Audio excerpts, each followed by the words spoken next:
What are these buttons? Okay, I clicked the right ones. They added like a mute. Anyway, hello everybody. Welcome to your favorite podcast. My name is Nick, aka Goknak. I'm the project and development lead of Momentumod, here with some of my lovely team members to answer some of your burning questions you may have about the game, as well as show off some very cool work that's been in progress. We got two things that we're gonna show off. Only two. No, I'm just kidding. They're two very big, awesome features for the future. They're all work in progress, so they're not final. Can't promise anything about when they're going to be in the game or anything like that, but I'm really excited to show you guys what we've been up to. We'll just go down the list here. I'm joined with Gordy and Mac. If you guys want to introduce yourselves, and we'll get going here. Yeah. Hi everyone. I'm Gordy Noki. I'm a web developer on Momentumod team. I'm doing web stuff. I'm doing backend, the dashboard, logic there, and all that stuff. I also got licensed recently, so I can do some game-related stuff now.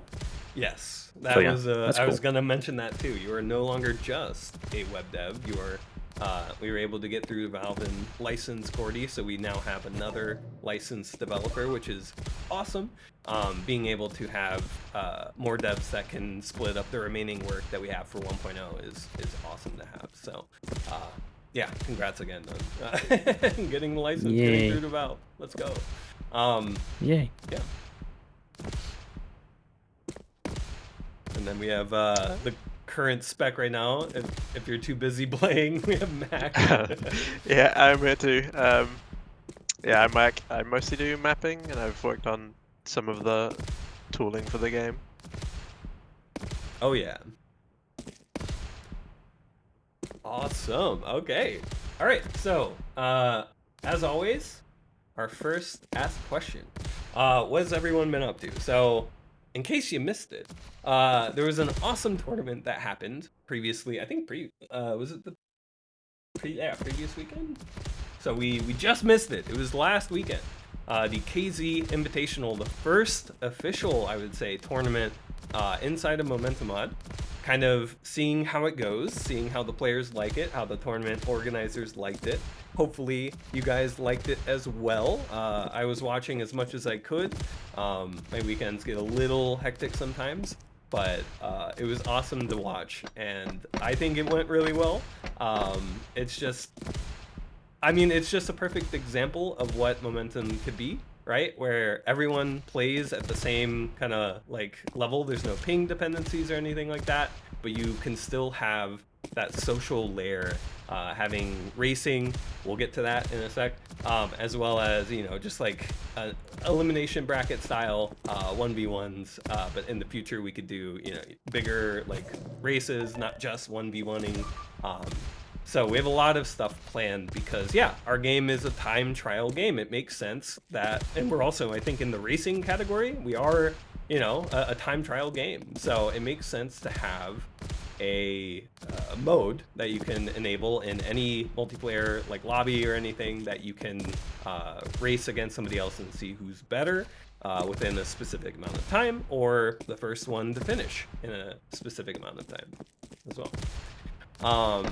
Yeah, so yeah, the first round was really cool, having all 8 players going at the same time to kind of set up the seeds of like who's, you know, rank 1 or all the way to rank 8, and then them divvying up the players into the leaderboard like that. That's really, really cool.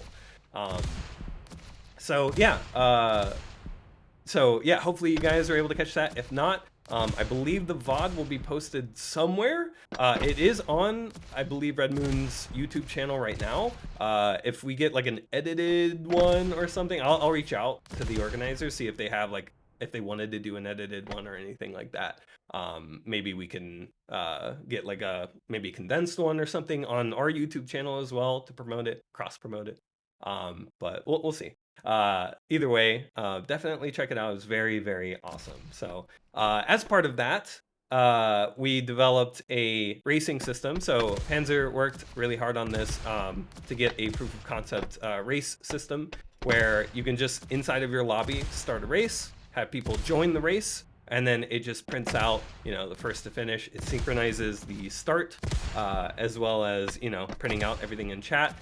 In the future, this will be fully fleshed out with user interface and like, having different racing modes. Maybe we can look into seeing if people want to have an in-game bracket system or anything like that, or maybe using our dashboard for that. Like we'll figure it out, like how much we want to rely on like third-party like bracket websites versus like, how much we can expose for tournament organizers and things like that. Like, do we expose maybe files or WebSocket data so that they can like populate things? We'll figure it all out. But yeah, so it's just really awesome. It's the first iteration of the system, and I'll show it off on stream today as well. But another thing that we've been, I guess I want to say this is a culmination of Tom and Nathan, mainly them, right? Or were there other devs working on this too? The HUD customizer? Really? Okay. Mainly right. Tom, mainly Nathan on the mostly panorama stuff, and I added a few things Nathan asked me to do on the engine side. Gotcha. So yeah, there's going for a row.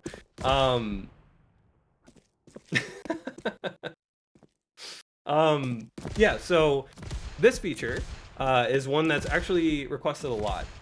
In fact, there's people already doing it before we even officially add it. So obviously, the game has a lot of user interface, especially on the HUD. And it would be nice to be able to just kind of place it wherever you want, right? We have a default layout that we think is good enough to show the information required, but certain users want certain things in different positions. So I guess I'm just gonna jump right into it. So on the, I believe it's the HUD customizer branch that we will probably open when Nathan's comfortable with that. So we'll get like kind of feedback on it before we actually ship it. You will find a button to open the HUD customizer. So this is the HUD customizer. For those who have watched Q&As before, I think I have to exit spec here. But so for those who have watched the Q&A before, you can edit pretty much everything there is on the HUD. You can bring your chat right front and center. You can make it big, just in case you don't want to miss any of these messages. You can put it right where you need to aim. You can customize this. This is a grid-based system, so there's a lot of, looks like, fine control here of like aligning based on a certain grid size that you can, I believe, customize in this. Is it not this drop down? But anyway, Sure, it's grid size customizable, yeah. And is it? Wait, which one? There's Sorry. a customizer settings tab to click. Oh, customizer. Oh, there we go. Okay, cool. Customizer Yeah, settings, okay. which is at the bottom. It'll always be in this list.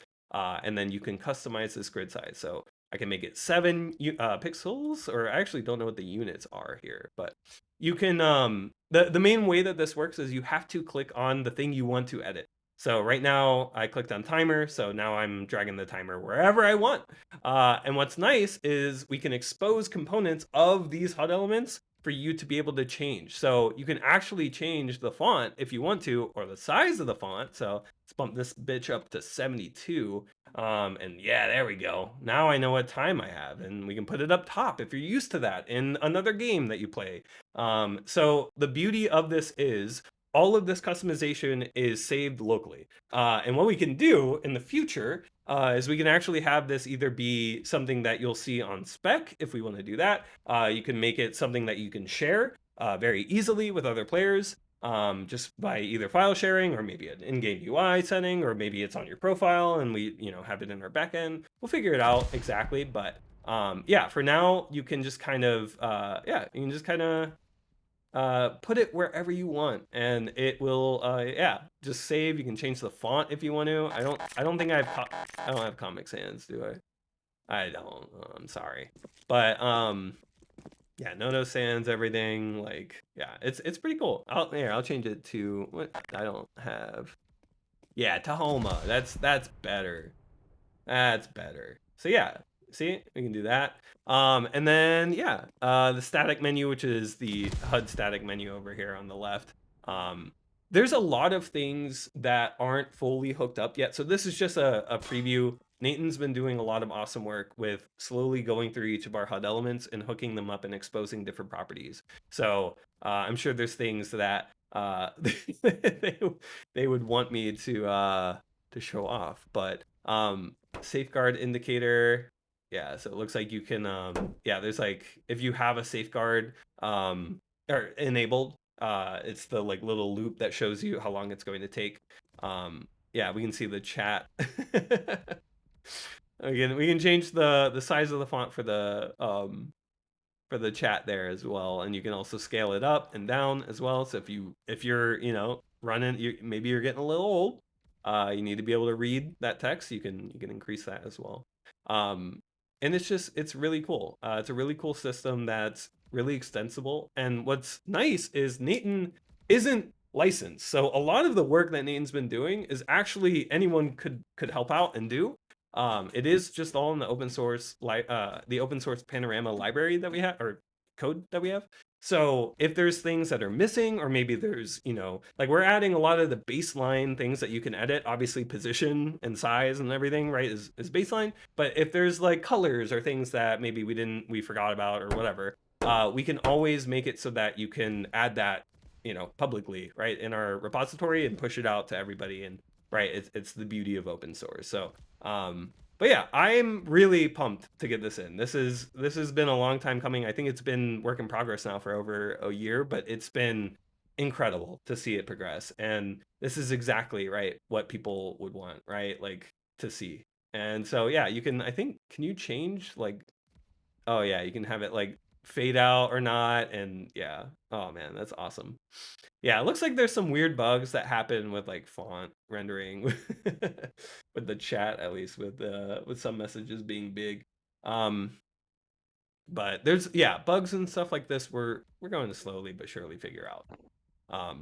Cool. Okay, so here's my new HUD. Let's go. Yeah, so now you can see the timer is up top and in a different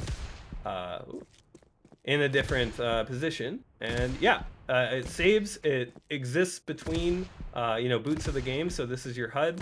I think in the future when we get like game mode specific settings in place, we could look into also hooking up the system to be game mode specific, or like have game modes override specific layouts as well.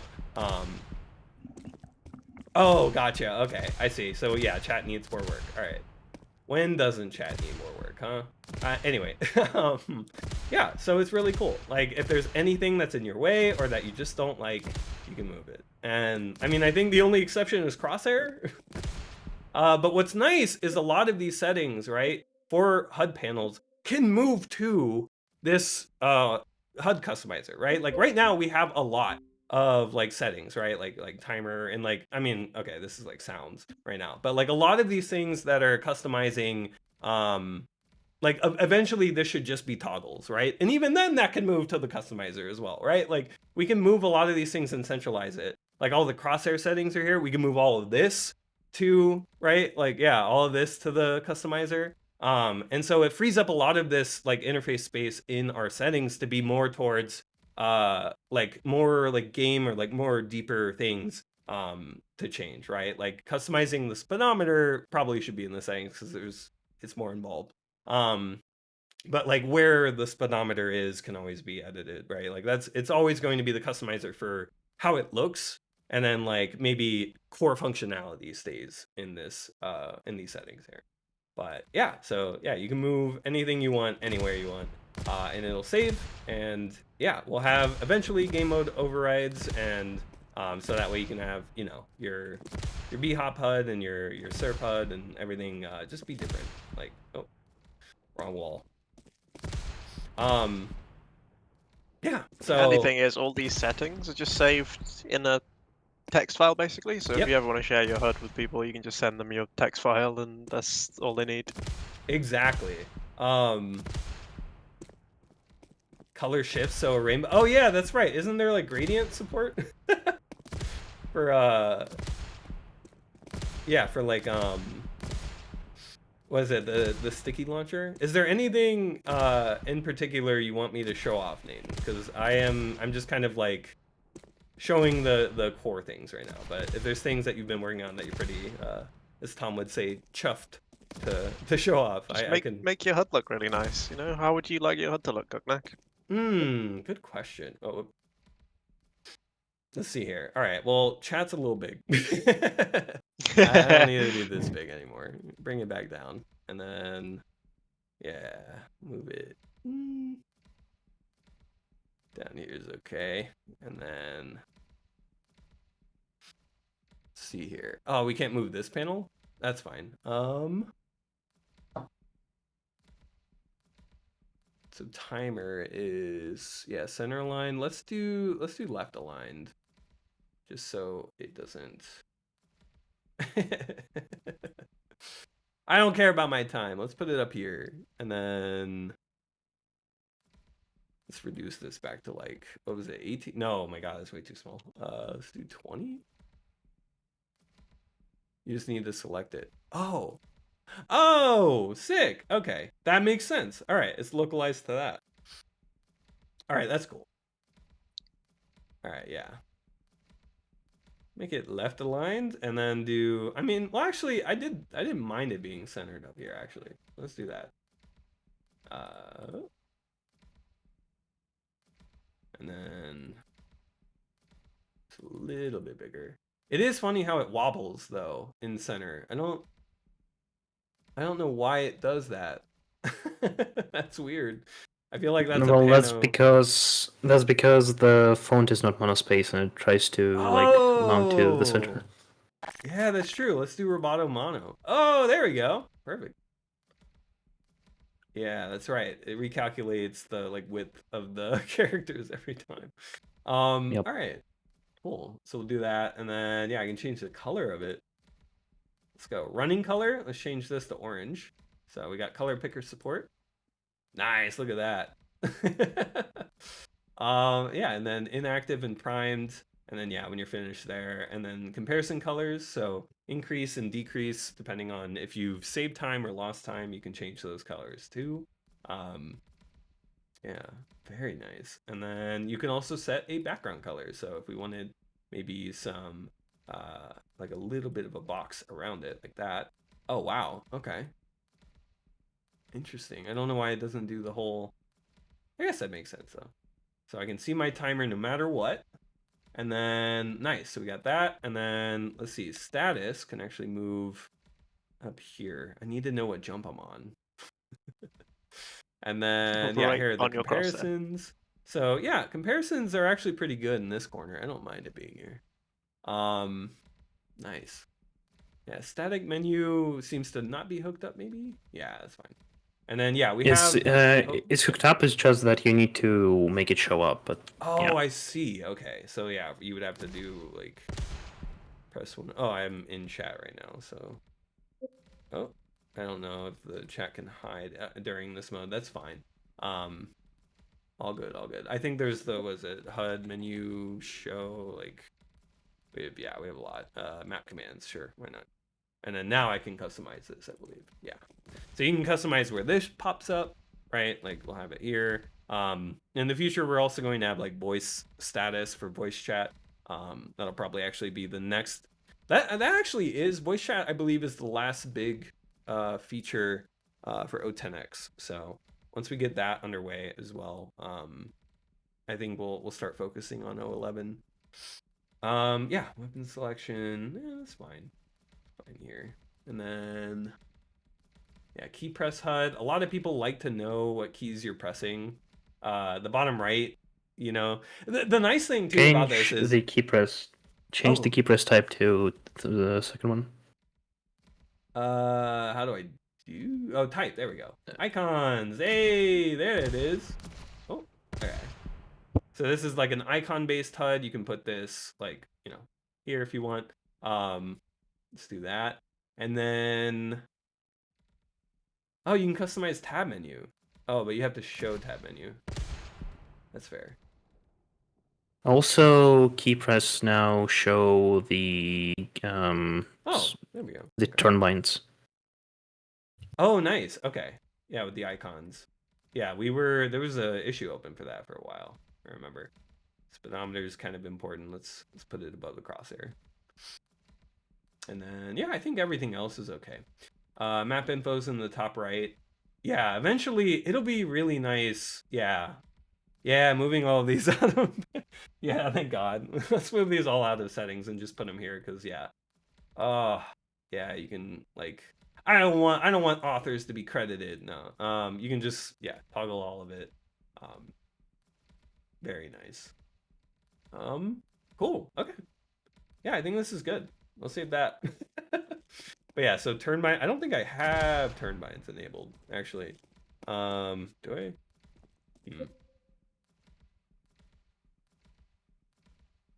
Is it turn left? I forget, actually. Plus left? Plus left. Just plus yeah. left, yeah. Plus left. All right. So, hey, there they are. So, see turn binds, and yeah. Oh, interesting. The disabled color is orange. Oh, that's right. I think that's what Nathan was talking about. Orange looks better there. As like a caution, you can't like use it. So yeah, like how TF2 has, there's a duck timer for TF2. So it's to indicate, oh, forced. Okay, I see. Not disabled, my bad. But yeah, you aren't able to, yeah, to duck rapidly. It's just a TF2 thing. I think other modes might have it too. I should be able to do the show. Well, you add an indicator to show the current yaw speed when using turn binds. That could be cool. We could add that. Just like, it's just a little... I think, in fact, don't we have like a convar getter? You could very easily... We have, it's just that, yeah, you need to make a panel for that. Yeah, you have to add like a little text label to it. But yeah, that's something that could be added. You already did and you don't know how to make that look nice. I mean, honestly, you could just go above the icons. I like the icons one better than the text. I feel like we should probably get rid of the text one.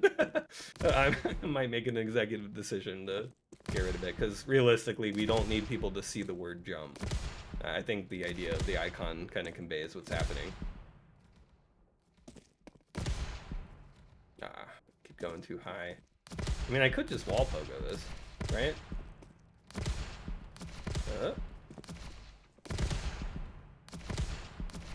You could, but then you'd have to be taken out back and shot, unfortunately. Yeah. Damn it. Alright, anything for the grind. Speaking of the grind, Rody, I saw your question. The gym was very good today. Very good. It was cloudy and overhead, so we had like sled sprint and farmer's walk outside, and it was glorious not being fucking overheated. I overheat so easily. So it was so nice to not overheat during our sets. Yeah.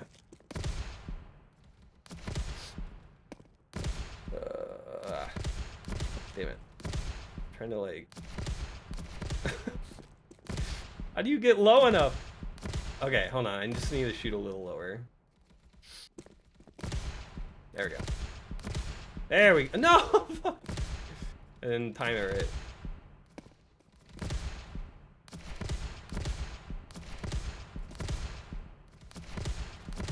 Yeah, we, I guess the other thing we were looking at recently was one of the potential causes for join lag we thought was related to the player model loading for the first time, because there's, I believe, a runtime texture conversion that has to happen when the model or when the assets are loaded. And what we thought was happening is we thought texture streaming inside of video settings, which is, where is it? Don't we have it here? I don't think we've got anything in our texture settings at the minute. Oh, we might video not. settings. Okay. Yeah, it's matte texture streaming, but it's off for me in this, and it's been off for everybody in this the Steam build. So that unfortunately became not very possible to be the reason. It is sorry, to clarify, the join lag issue is when you are playing either on a map lobby or in a hosted lobby, and it only happens on the first instance of somebody joining. So, right? Like we think the case. It's either, so the two possibilities that it could be is it's either the connection that's happening between you and the other person, and there's some weird underlying, maybe Windows specific, because I don't get join lag at all on Linux. Oh my god, the avatar panel is way off. I think that's a bug that Panzer fixed actually recently too. Anyway, we think it's either the network connection, like establishing, and then that like doesn't happen again for the other ones that you do, or it's asset related because it's loading. I mean, but the problem would be you would have a lag when you start a run because the replay ghost uses the player model too. So unless people just didn't have replay ghost enabled, that would be the only way that that could work. So technically, some people did have problems when their replay ghost will show up on some maps, but it depends on the map, and I believe most of the problems there were because of the map. Yeah. And we fixed some of the performance issues there lately, so yeah, I haven't heard any people saying that because they had performance problems because of their ghost, but it could be that also. Wait, I'm not wall shot. Oh, I'm not wall shotting. I'm sinking here and then using the wall. Yeah, like that. Hey, gamer. All right, let's go.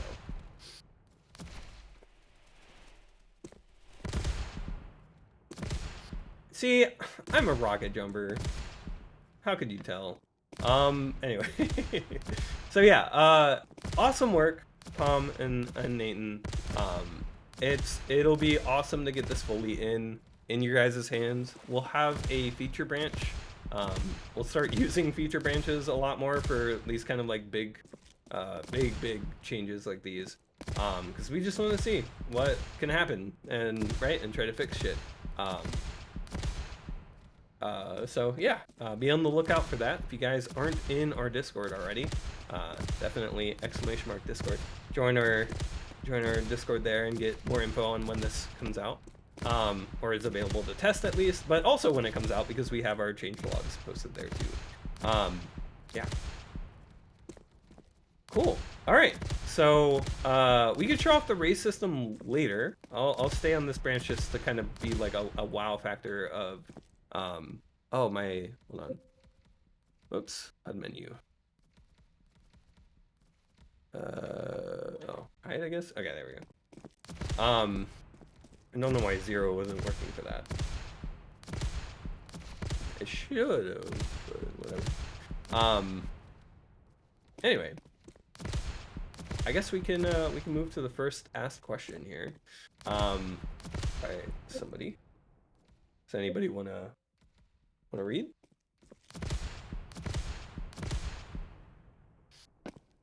I need to open it first.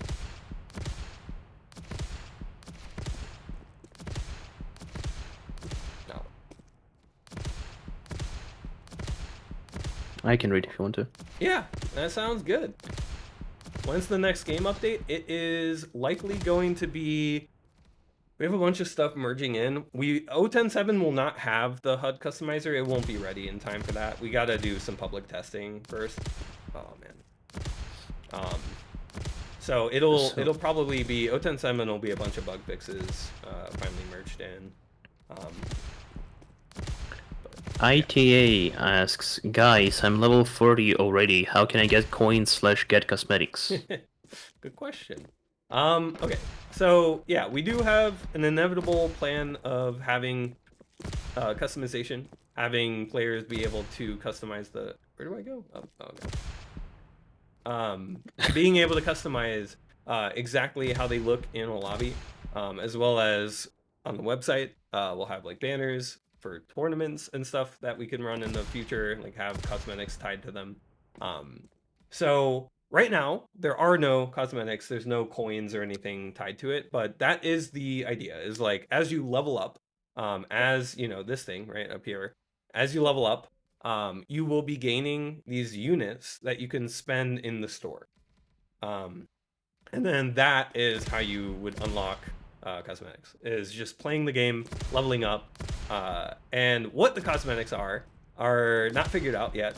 That's the biggest point of contention. In fact, we actually have another question that talks about how contentious it is to maybe even start working on it before 1.0. But the goal is to have things that people would want to represent themselves or the game modes that they play, and show up in lobbies and replays. That's the goal. You can always customize, because we're a source game, you can always customize what you have locally.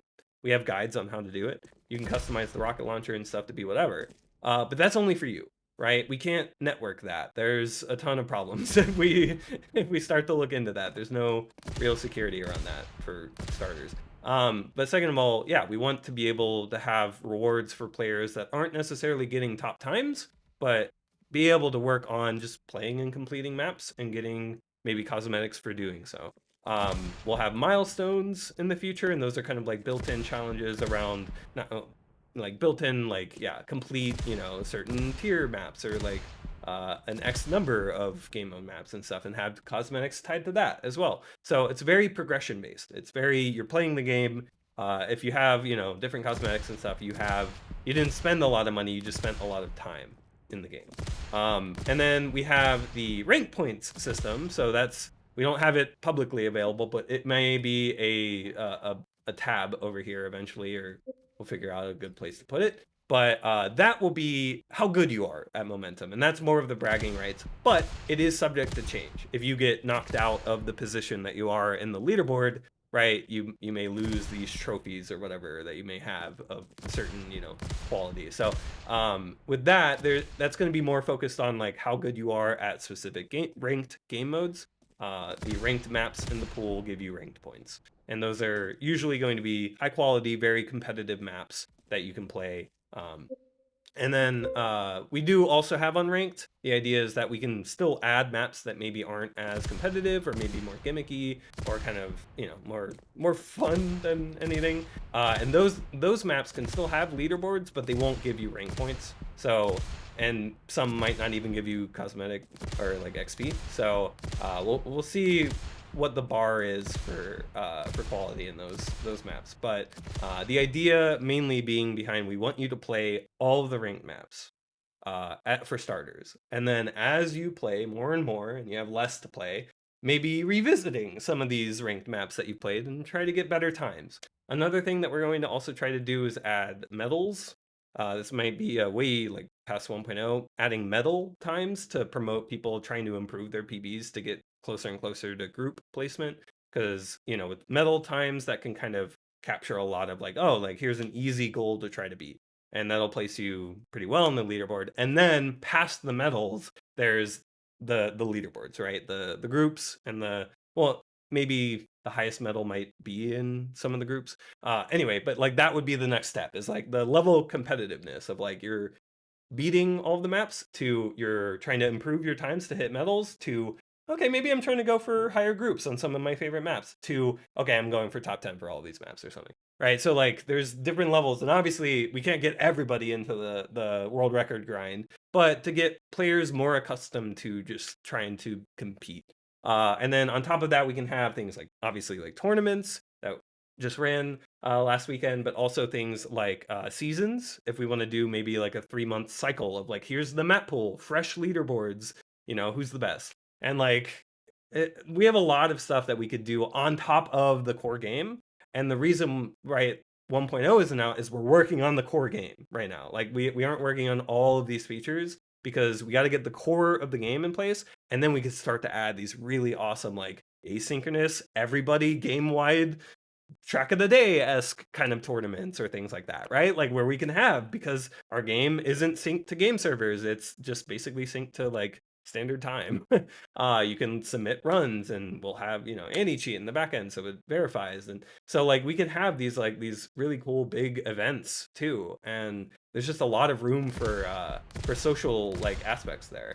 Voice chat is obviously something that is very dearly missed, because every source game has it, right? Like it's something that, you know, people are used to having, and we want to get it back in as well, so you can shit talk people, I guess. I don't know what you guys get up to, but no, seriously, it's being able to just, yeah, to have more tools at the disposal of socializing if you want to. That's the beauty of the game. You can choose to opt out of everything. You don't have to compete in tournaments. You can play whatever map you want and still get, top 10 or whatever and get that trophy. You can do all of that if you want to. You don't even have to look at another person. You can close your eyes and get those times. But no, but that's the beauty of this platform. Whereas, other game servers or other games or whatever may only focus on a certain aspect, where we're trying to bring all of these together and then build upon it. We're not trying to, destroy servers or whatever. We're trying to still have established community, or communities rather, in the game, right? Like we want to add clans eventually, right? And like we want to have these layers that people can feel like they're part of something bigger as well inside the game.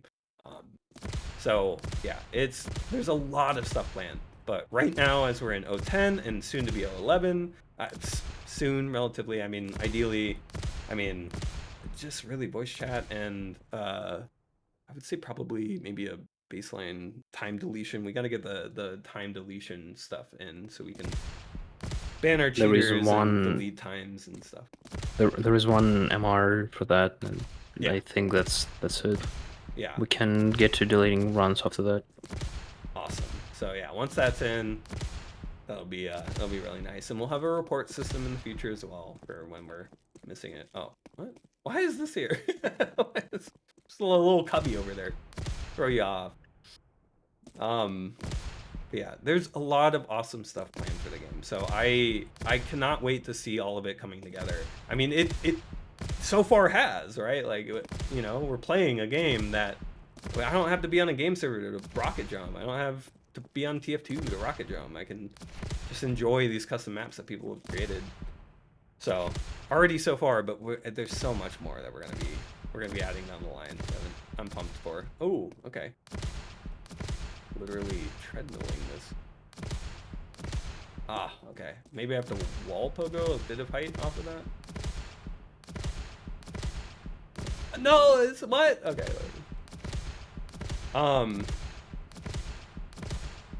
Anyway, so yeah, so circle all the way back to this asked question. How can you get coins? Not right now. It's going to be implemented in the future. We want to, I think the plan right now is to come up with categories of cosmetics, and then we're going to reach out to you guys in the community to see if these categories make sense. Is this something that people would want to do? And then, unfortunately, we are heavily reliant on the community to make cosmetics. We can look into using Workshop. We can do a TF2-esque where people vote on it, maybe. But we really are relying on the community to create cosmetics to have in the game that that people can work towards, right? So, yeah. Hey, there we go. Oh no! Base segments, find index, minor node equals minor node. Properties of undefined. Oh, and I don't have mouse control in these anymore. I don't know why I don't have mouse control in these pop-ups anymore. Oh, I Or think keyboard. yeah. Nathan told about this error. I didn't get to looking into it.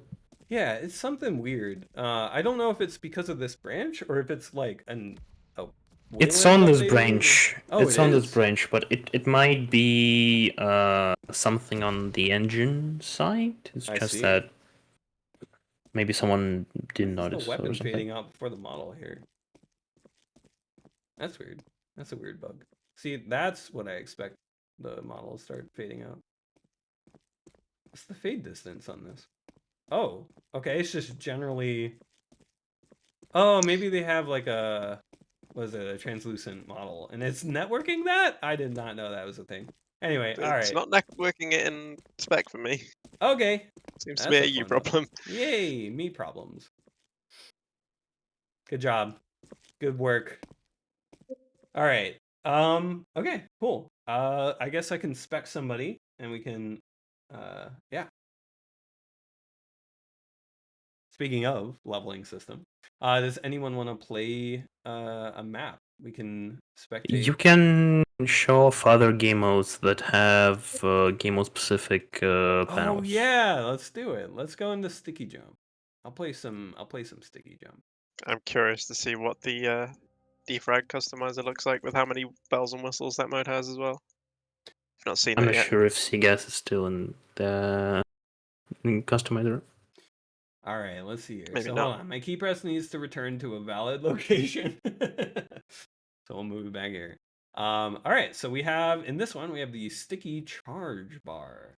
So I believe, yeah, we have gradients, so you can change the colors from which it's going. Defrag's not complete. I see. All right.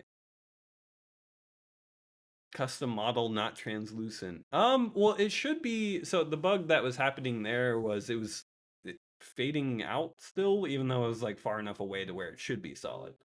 I don't know what was happening. That was weird. Anyway, so yeah, we can customize this. Let's do the fill. Let's get some orange to blue. Why not? Let's see what this looks like. This is gonna be crazy. Oh, I gotta. Oh, that's wild. Look at that. That's so cool. Oops. And then what else we got? We got border styles. So you can change the styles here. Charge meter units, none, units, or percentage. So yeah, if you want to have how fast your sticky is going to shoot out, or the percentage of the charge bar. So if you need to charge it to a certain percentage, you can do so. Border width is interesting. So you can border it. Oh, okay, I see. That's cool. We're learning what my favorite color is this stream. Cool. Nice. All right. Yeah, why isn't the entire HUD just outlined in orange? But you know what? You can do that now if you want to. Oh, I am bad. Hold on. There we go.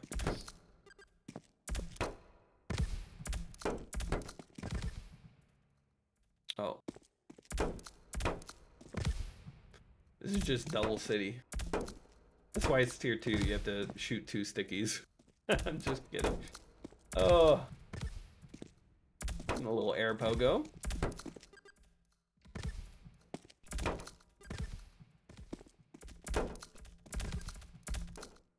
Oh.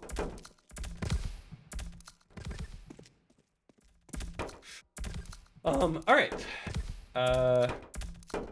Does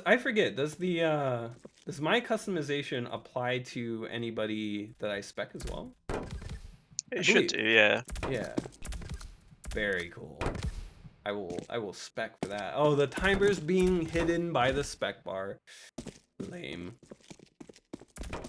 But you know what? We can change that, I believe. I don't know. Yeah, you can. Let's do it, bottom. Ugh. Bottom aligned. And then, honestly, that might be a better default location for it. We're learning a lot in this stream. Being able to just easily move shit around is life-changing. Because other than, the other way to do it was you edit a panel file and then you reload. And sometimes it breaks and then you're like, what the fuck? And then, yeah. But now you can just kind of do it live. It's really cool. Cool. All right. So now, oh, there we go. Cool. Anyway, all right. Back to the questions.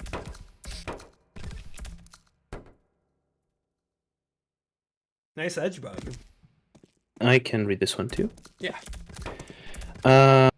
Snipers ask, what does the actual leveling system do? And will it be used for anything cool in the future? So yeah, I feel like I answered this in the previous spiel. Just to recap, it is purely a how much you've played momentum. You mainly get the majority of your XP will be coming from completing unique maps. We want you to play everything, but you will also be getting XP from beating your PB, from winning races or tournaments or whatever, from completing challenges and milestones. It's basically from just playing the game. It doesn't matter how good you are. Obviously, if you're better and you can beat a bunch of maps, you get a ton more. But it's how much you've played the game. So you'll be, rewarded for grinding on a map as well. It won't be as much as going and playing the other maps. But again, this is meant to be just you've played a lot of the game. So you get more from playing more of the game. But rank points are where you show off the I've really ground out maps because I'm really good. But it's kind of correlated to where as you grind, you'll also be getting XP. So the people that are grinding will also be leveling up from doing the grind. Yeah, I mean, it is purely cosmetic. So it is then also tied to our cosmetics that we will have an in-game store, and the levels and XP that you're gaining will be tied to the units that you can spend in that store.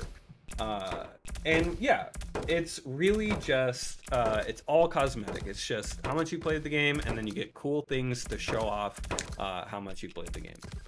And yeah, we're really looking forward to having people customize it. Now keep in mind, we will not be able to ship CSGO or CS2 knives. We're just not allowed to do that. It's the same thing for server owners, I believe, in the games too. So yeah, can't really do anything about Valve's bottom line there. But if people make really cool custom knives or whatever, yeah, we can ship those.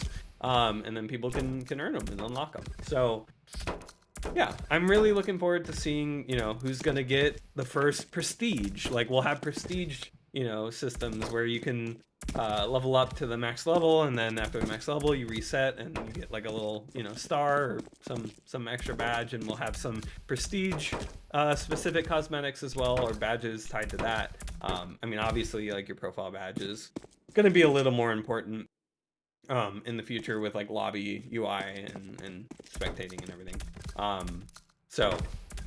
And if you watch someone's replay and stuff. Yeah, so just stay tuned for that. Right now it doesn't really do much of anything. It's cool to see it break for some people when they get negative XP from having a level too high from the database than the game thinks you have. So I think there's a mismatch of user cache data in the database, which is weird. I think that happens. Oh no. Or what's that bug? It's the backend. Say for whatever reason, database. We save both your current level and your XP for whatever reason. Desyncs? And that desyncs. No idea why, but that's what happens. Yeah. Okay. All right. Well, maybe we gotta revisit that system in the backend. We should just not store the level and just calculate it based on XP. Yeah. I think that makes sense because it'll be a flat algorithm for it. It's just a simple calculation. So, yeah, that's not every level twice as much XP as the one before it. I mean, or the RuneScape method, scale up to 92, but that's only halfway. Yeah, no, we'll see how we do that and how performant that is too. Because yeah, I mean, realistically, yeah, the front end can calculate it, the clients can calculate it. They just need the XP. We know what levels will be in what.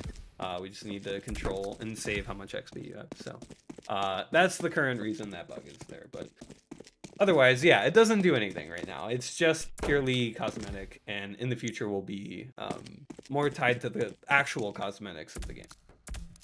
So thank you for that question. Yeah, I'm really excited to see how much we can get involved with the cosmetics of the game in the future sometime. All right, moving on to the next question.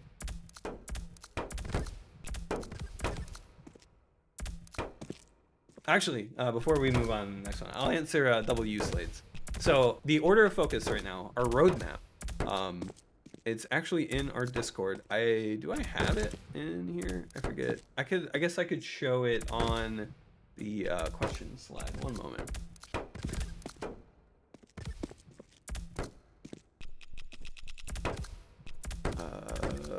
Let's see here. Third monitor capture. Do I have this?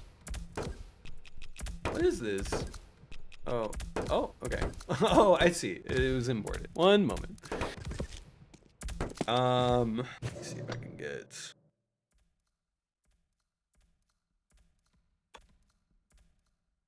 So we have a roadmap that I can show off here.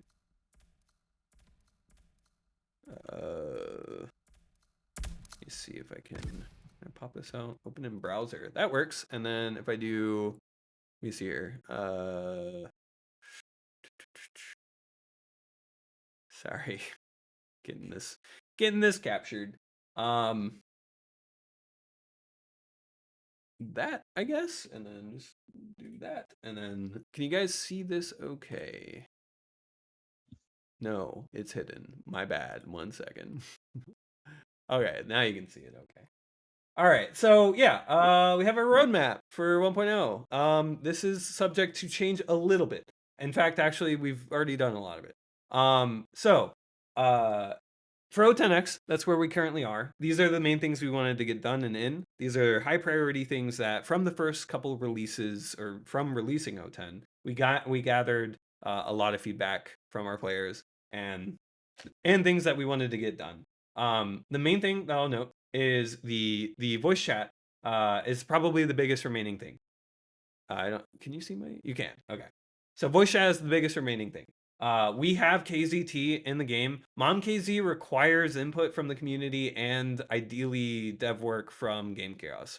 We want to be based on SKZ. In fact, it could probably even just be SKZ at this point. I don't really know. It was meant to be kind of a combination of both 1.6 things and like SKZ things. So like maybe like SKZ with double ducking or something. Just meant to be kind of a unique take on KZ because then we have 1.6 and we have a CSGO base mode and then we have our abomination.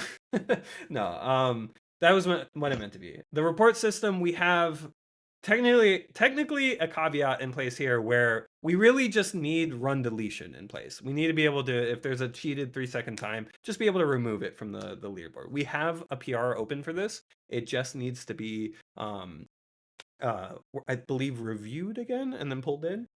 So it's almost in place. So report system almost there. KZT plus MomKZ, whatever, done. Right? Run styles KZT is like in. 99% there. We just need the mapping API trigger Oh, conversion yeah, that's thing right. to make the maps work, which Panzer's working on at the minute, I think, right? So Yes. Yeah, Panzer is currently working on. I believe there's a PR open for it, so it just needs to be reviewed there. So KZD pretty much in. There's a few remaining things that are also in review or almost done. Run styles also in, done. Updated zone visuals. We have some ideas of what we want to do for it. This is reliant on actually Vortex on our team. They're doing awesome work with testing different styles. We don't want it to just be, wireframe. We want it to look cool. We want to do things that, because we're a standalone game and not a multiplayer server, we want to, we want to be able to have a unique identity. I'm just making sure Walter's not going to terrorize my shins. He might. It's part of the deal. Yeah. Okay. Anyway. So yeah, right now we're looking into just the Emancipation Grill kind of looking things, with maybe a proximity, so as you approach it, it doesn't block your fucking view, but it looks cool. It looks kind of like, hey, this is actually where I need to go. It makes it way more clear that you need to enter these zones. But yeah, having more of an identity for our zones would be awesome. But it's not holding up O11. So now talking about this next one, O11.0, we actually went through this as a team. HUD Customizer, you saw how far it is so far. There is more work to be done, but ideally it lands in O11, like the next kind of main revision. The big thing that jumps from O10 to O11 is ideally if we do any reworking of or just full implementation of the rank point system, we will need to wipe. We're actually going to wipe the leaderboards, ideally by one of these major versions. So O11. Okay, you just showing me your ass, Walter. Okay. Anyway, Yeah, anyway, so the rank point system and save state system were kind of big enough changes to maybe warrant just like straight up wiping, but we do also want to wipe. The times that you're setting now are not permanent. This is the first pop-up that you get when you boot up the game. It's all going to be wiped for 1.0 anyway, but we want to be able to wipe and just kind of test things with our rank points and XPs and right, like we need to be able to kind of test like how the rates are, right?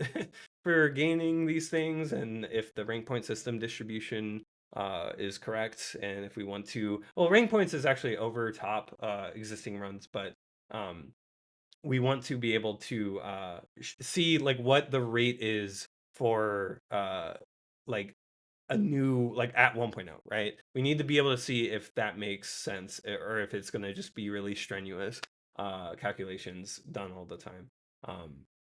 And then yeah, HUD customizer will land there. Updated main menu UI. This will ideally be just like a game mode hub, but we might kick this back to post 1.0. The biggest actual things remaining, anti cheat is for sure. It's I mean it's oh whoops. Ooh. Anti cheat for sure. You need an anti cheat. It would be good to also get learn section worked on, or at least have a lot of uh, uh, core things in place for it to show proof of concept and then flesh it out more post 1.0. We actually have a question talking about that, so we'll get to that when we get to that question. And then the cosmetic system is the categories for the cosmetics picked out ideally, but not actually any cosmetics in place yet. That will likely be coming later. So, yeah. Sorry. 1 second. I just had to check something. Okay. So yeah. And then a lot of the things are desirable. We're likely not going to work on any more modes. I mean, I think bhop scroll because it's like already in place here. Um, we could work on. Oh wait, I guess. Hold on. Oops.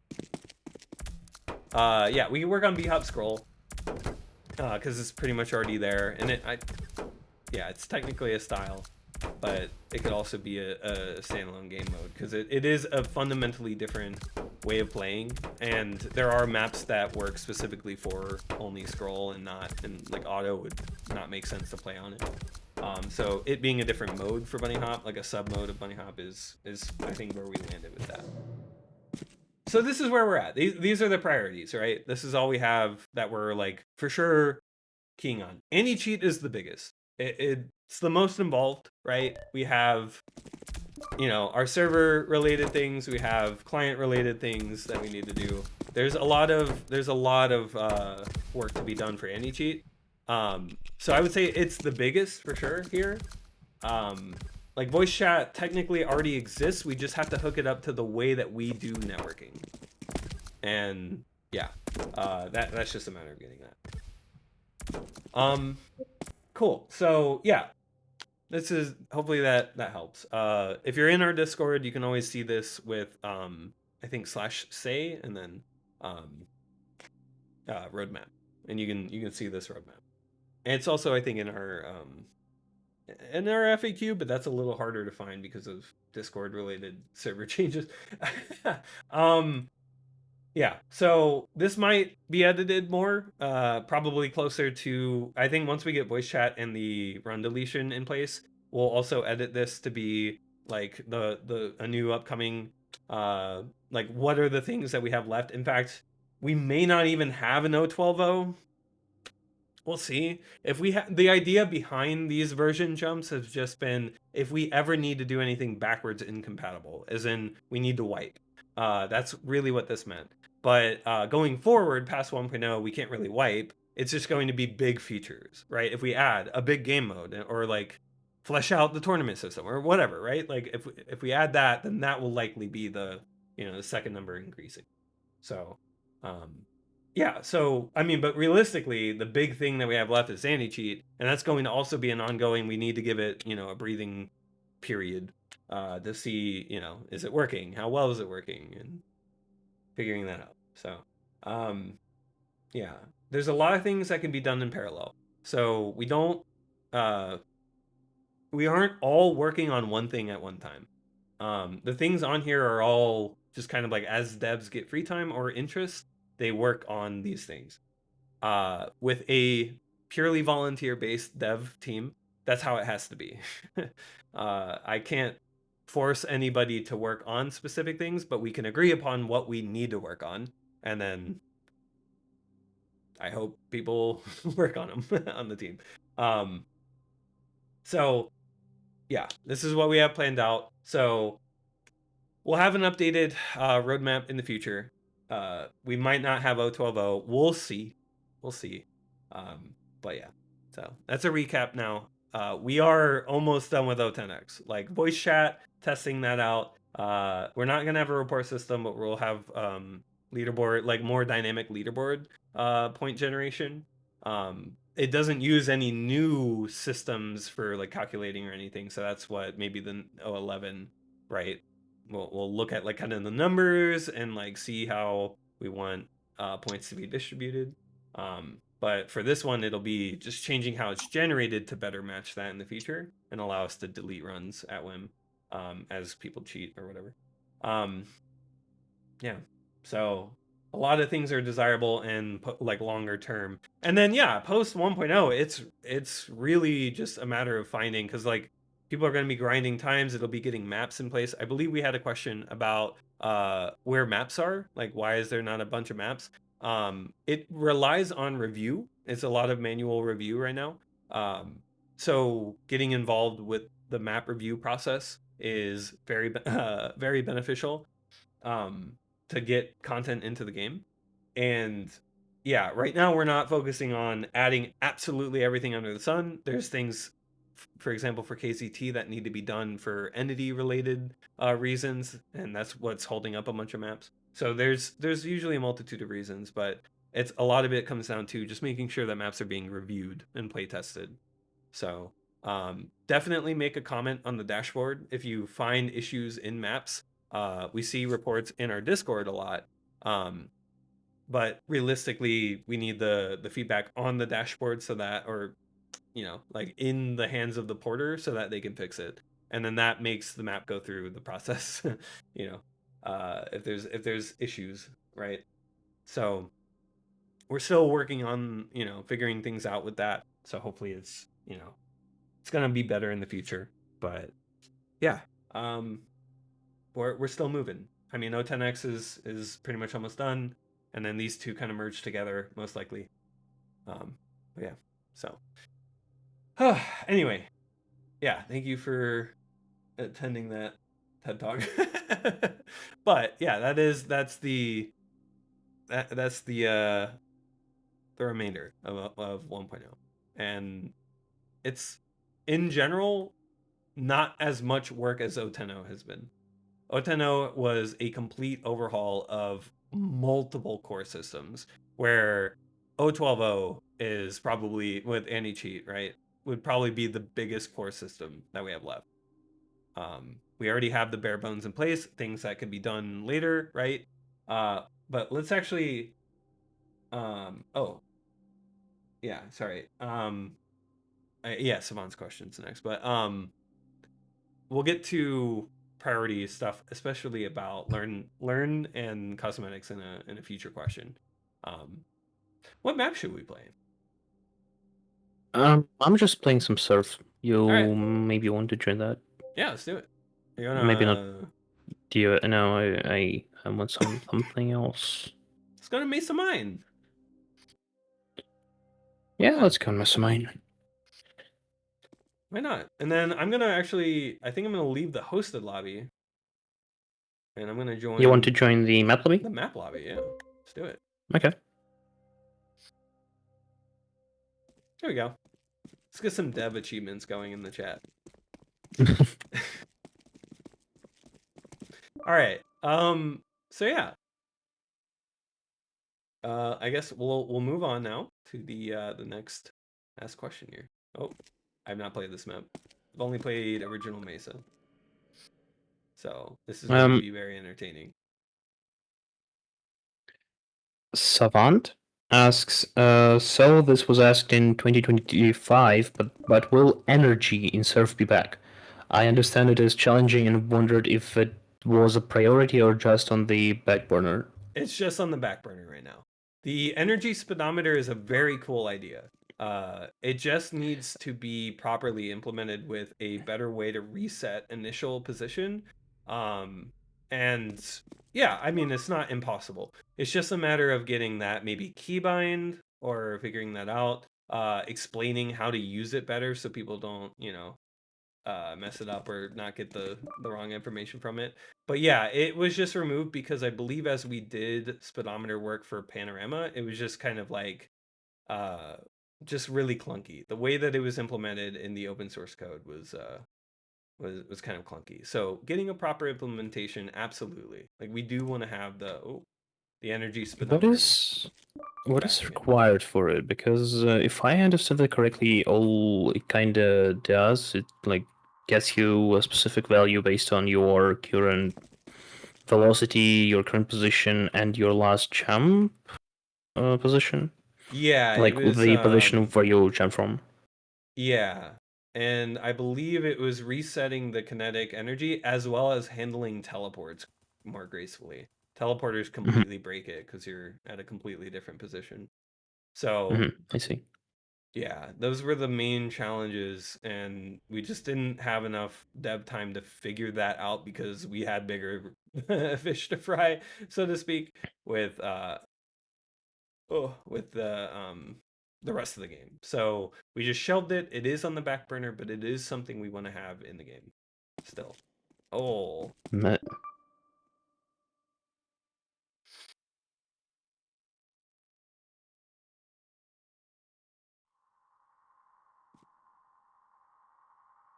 Nathan asks for mad brightness too. very fair. It is a dark map for sure. Anyone on an OLED? No, I'm just kidding. My phone is an OLED. Yeah, a lot of phones nowadays use like AMOLED or similar. Oh, Yeah, it's 2 is two is actually kind of insane. No, two is yeah. let's do 1.5 to make it a little more. You know what? You know what? Let's do 10. All right, there we go. This is the surf mesa I'm used to. In the middle of a fucking sun. Um. You can show Oh my strafe god. trainer customization. Oh yeah, I can. Yes, I can. One moment. Let me fail this surf real quick. It is helping me surf better. To stare into the sun. So up and around. I guess that's right. Oh yeah. Oh yeah. Okay. Interesting. All right. Low, low. Too low? No. We're good. Around? Where am I going? Okay. Around the lava. Oh god, the lava's solid. I guess that makes sense. It is literally liquid metal. The All right. lava salt. Bring it back down to like 1.5 is fine. Oh, look at that. Now it looks normal. Now the map looks pristine. This is how the map should be. But nope, this is 1.5. This is still not as dark as it normally is. I mean, Mesa Mines for me just feels like a map that should be darker. So I don't Oh know. yeah, and let me show. So I think I have the. So what am I customizing? Sorry, Strafe Trainer. Strafe trainer, yeah. Oh okay. Uh, I forget which one. Any of them, I guess. Synchronizer. Yeah. Sure. What do we Okay, want? so the Strafe Trainer for those non-bunny hop. Oh wait, I should probably not do this in Surf actually, because I need to show it off. So we'll go. Oh, there's bhop XYZ. We'll play some bhop. Why not? So the Strafe There's Trainer. Behope X. Oh yeah. Hmm? The Strafe Trainer is the goal for, I believe, for this is you want to have the bar meet the middle as best you can. Like the better your strafes are, the more it'll, or the better it'll hit the center. That's how I remember it. It depends on the type. Like the one you selected is the better, like in the center, the better your Oh, where am I strafe going? is. Oh, fuck. Where am I going? But there are some different types, and they are all customizable, I think, Yeah. if I remember correctly.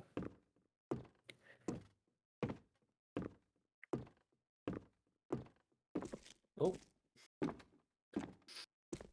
Yeah, let me, sorry, I'm playing the map a little bit, and then I'll spec, and then we'll, are they hooked up? They should be. Ooh, I'm not sure, actually. fuck. I'm not sure. That's fine. Are they? Alright. Either your strafes are terrible, or not really. Yeah, Strafe Trainer it's helping you understand how good your strafes are. Visually, how good your strafes are. So there's different modes. Yeah, and then let me open HUD Customizer. All right. So, ooh, required speed display window. Okay, so this is the display mode half width. So this is indicator. Oh, I don't think it liked that. I don't think it liked being updated there. This is full width. Okay, so maybe I should not spec for this. Yeah, it is not dynamically updating. That's fine. That's fine. Whoops. Nope, not that. Alright. Okay, it doesn't work in spec. Yeah, that's what I thought. We don't network. Or we don't hook it up? That is something. It's interesting. It's like there was some data we don't have on either, like, gets interpolated on the replay or like on this spec, so it isn't that accurate, and it's not enough to get accurate readings for the Strafe Trainer or for some other panels we would want to have working. Yeah. And I'm not sure what to do with those. I mean, technically we do have a specific tick rate, this is quote unquote, that we are using for the replays and networking, but since most of those panels are based on timings and based on, well, your velocity, your wish velocity and stuff, since like all that is being networked at a specific rate, you lose a lot of those timing data. So I'm not quite sure how we would implement that for replays or spec. Yeah, it has to kind of just be data streamed. Yeah, do we either calculate based on data that we can use, or do we... Yeah, because like it won't look that good for spec, because spec is not the same amount of data as your frame rate, right? Because that would be insane bandwidth.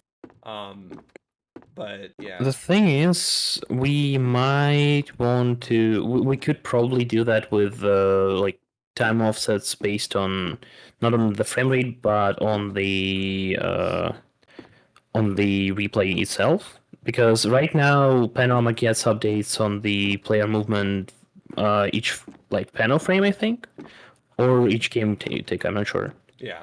But instead of doing that, instead of relying on that, we could instead use the replay-based timing. Yeah. Oh my god, I have so much speed. Oh, there we go. Easy hops. Just gotta predict where you're going. That's all. Square jumping. Oh no! There goes all my speed. How do you guys handle velocity exchange when hitting slides / b-hops on slopes, and has it changed recently? Recently, no. I don't think we changed anything with, what was it, slope fix? I believe it might have changed.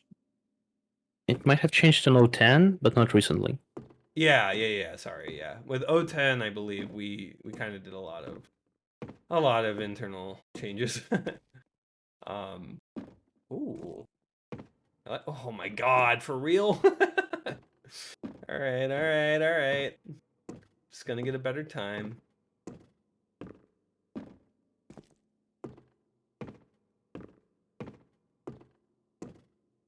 Yeah, I'm not the best bunny hopper in the world, but I can certainly try to show off things with the HUD at least. Of course you're not. Oh my I have a god! cat, not a bunny. Oh, oh man. So this one is you want to keep the like middle part in the middle, I think. Mm-hmm. Correct. Yeah. And like whatever side it's on when it's not there is like you over strafed that side.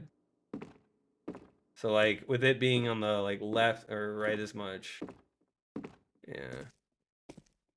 I think I have to like aim that better, but it's more useful for gaining speed while strafing, which for some maps or like specific areas of maps you don't want to focus on because it'll throw you off. Where am I?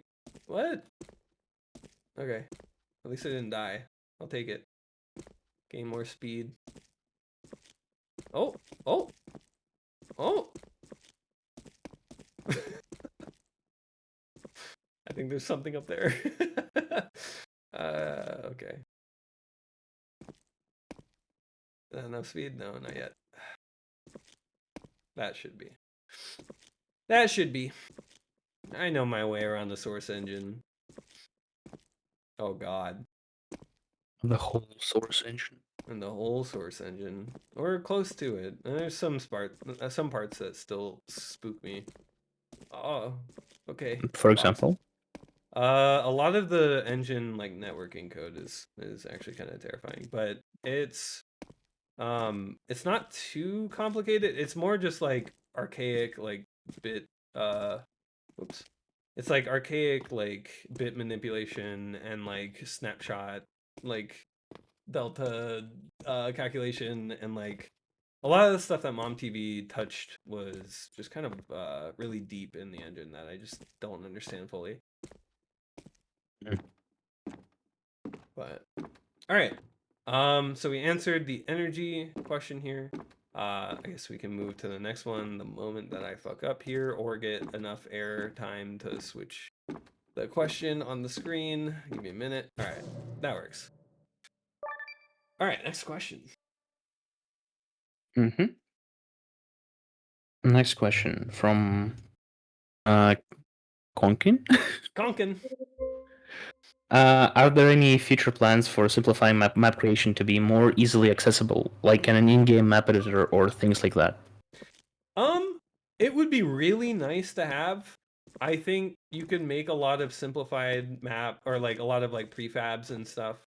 Realistically, for us, we would rather have Hammer be more interoperable with the game and better to like even easier to use. We want the iteration. We want to take the scary parts of Hammer out, right? Like we want to fix that as opposed to completely creating a new tool.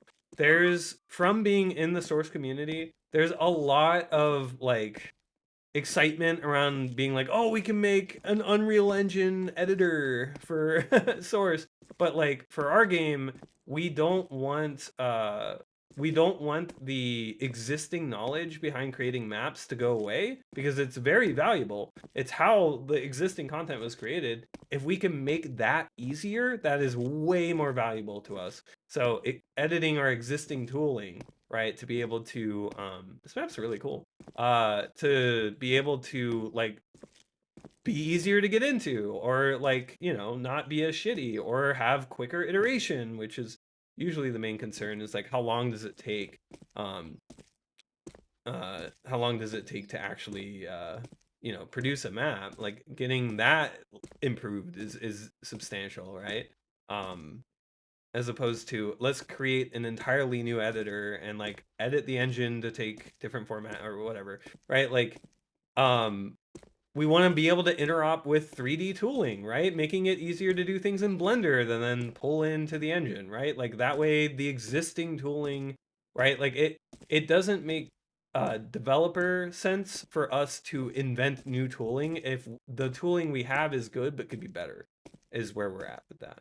So where it comes to like, if you're scared to touch Hammer I don't know if us making a new tool would make it any easier for you to do anything. Like if anything, like if you wanted like a Halo Forge editor, that kind of eliminates the like. I feel like the quality of maps that you can get out of a Halo Forge editor versus just using Hammer is like the time that it would take to get a map out of Hammer, a properly like usable Hammer, is uh way like right, like way quicker. Oh, classic will pop up. So what we want to make the tooling better. That is something we're interested in. We don't want to make new tooling, uh, because it if the existing tooling is good enough and has existing resources that we can build off of, that's way more valuable developer time wise than um going a completely new route. But in the source community, it's always really exciting to be like, now it's just like Unity, or now it's just like Unreal or something. But like, if you if you're going to struggle with those engines too, right? Like having this right, like it's not worth the squeeze when like Hammer is solid. Like it really is a solid program, especially with the work that even Feichel's been doing with Hammer Plus Plus, right? Like there's a lot of improvements that could be done to the base program that just weren't done by Valve, that can really answer a lot of the pain points that people have with it. It is old, right? It is an older one, but the beauty of that comes wisdom from people. Um, uh, yeah, like it's the beauty of having the existing knowledge around how to make the maps that are already in game. Like a better tool set is not going to give better looking maps, in my opinion. So it's like, if that's the angle to take, if it's hard to approach, why is Hammer hard to approach? Is there things that you could do? Is it just because it's not the same as other tools that you've used? Because that's not valid either, right? Like if it's just a different tool, you just have to learn the different tool. Like even if we made a custom one, you would have to learn that tool too. Um, so like where exactly is the pain points? Is it just the iteration time that it takes to test content? Can we improve that? Because we have clustered lighting, could we just do, you don't have to do VRAD at all. We could just use clustered and real-time lighting, and then make it so that maybe it's more integrated into the engine, or like you can play from Hammer, like it connects to the engine or boots up the game and like connects to it. There are things like that that are more appealing to us to spend dev time on. I mean, to be fair, we would instead make Hammer work inside the game. Yeah. Well, sure. Technically, it would, if we would make any kind of in-game map editor, it would result in something that like happens with Portal 2 Yeah. and their in-game map editor, which, like, to be fair, there are some good maps made in in-game map editors from Portal, but Portal has specific like parts of the map you would use, like specific puzzle pieces you would use to make a map. In case of Momentum mode and all the game modes it supports, you could as well make some puzzle pieces, but in the result, it would just, we would just have a lot of similar looking maps, and no one would even like learn that much from using them. If we would want to do them in a way like all other tools do, like in a way of like I don't know, like Portal does it. So yeah, it is the knowledge you would want to have from Hammer, and we would do safe. At the same time, Hammer itself isn't really that hard to use, nor is it like that hard to like learn. The problem is that, you have to learn it, and it's just always a learning curve you have to pass. And yeah, I think the only thing we should do here is make that learning curve easier to pass, making people more interested into figuring out how Hammer works, or maybe making it easier to figure out. Walter. He ruined my strafe. He must be publicly humiliated on stream. Just kidding. I gotta move my desk closer over there. So in the next stream, I'll be in a slightly offset position. But yeah, no, yeah, I think you've summed it up well there. So when you say slow, Zoosh, is that how you pronounce your name? Sorry if I butchered it in chat. um, when you say too slow, is it slow as in the process of getting into the map to like play it, or is it slow itself, like it lags, like the um, was it the like user interface is laggy or like slow to like open up things? Because that might be a computer hardware issue. No, I'm just kidding. But it, like if we can improve these things, Walter, please don't. I'm in the middle. Oh my god. Okay. Thanks, bub. Walter tries to save you from the B-Hub. Yeah, I know. It's an agent sent by other game mode. What Exactly. what mode would Walter play? That's my question. So slow to build things is a problem of builders and the way Hammer works, that it needs to compile the map to work. I mean, frankly, could we make the game read VTFs? Not BMT. what's the sorry. Oh my god. yeah. No, wait. Sorry. Maps are VMFs. Yeah. VMFs. Okay, yeah. Yeah. Could we make the game read VMFs? Technically, it wouldn't be a whole different system. It would just run BBSP in the background. Like, you know what I mean? Like, it would be running the existing tool sets, just making the UX better. And that's what I mean. Is like, can we just do that? Can we just make it so that like there's less friction? Yeah, like maybe it's slow to also build things. So yeah, can we make VRAD GPU accelerated? Can we make BBSP parallelized properly and like? Could we make it easier to iterate? So even if the base completion takes time, if you just change some visuals, if you change some models, if you change some triggers, if you change some geometry, you wouldn't really need to regenerate all the things on the map. So if we could also make it iterable, so like it would not recompile the whole map, but would also be good. Yeah. And faster. Yeah, or like making it so that delta changes don't require like a long process. Wait, I'm going backwards, aren't I? I have no idea. No, I'm not. Okay. Just making sure. Can I add some 7TV emojis for the channel? Yeah, I think so. I don't know how to add moderators to that. I just have to log in, I think, as the channel and set it up. We can figure it out later. But we'll add some. We'll add Walter as one. I need to also add him as a I need to stream more. I just limited free time on my end, but okay, going here. Let's go. Zoom in.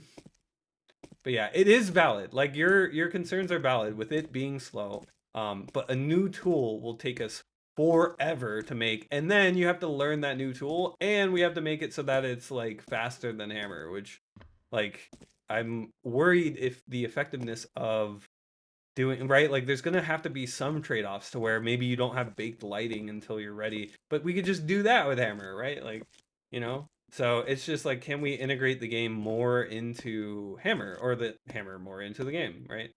Oh, going over here. Oh, okay.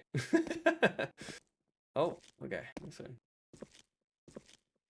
Be hopping through the streets. The streets of Z-Town.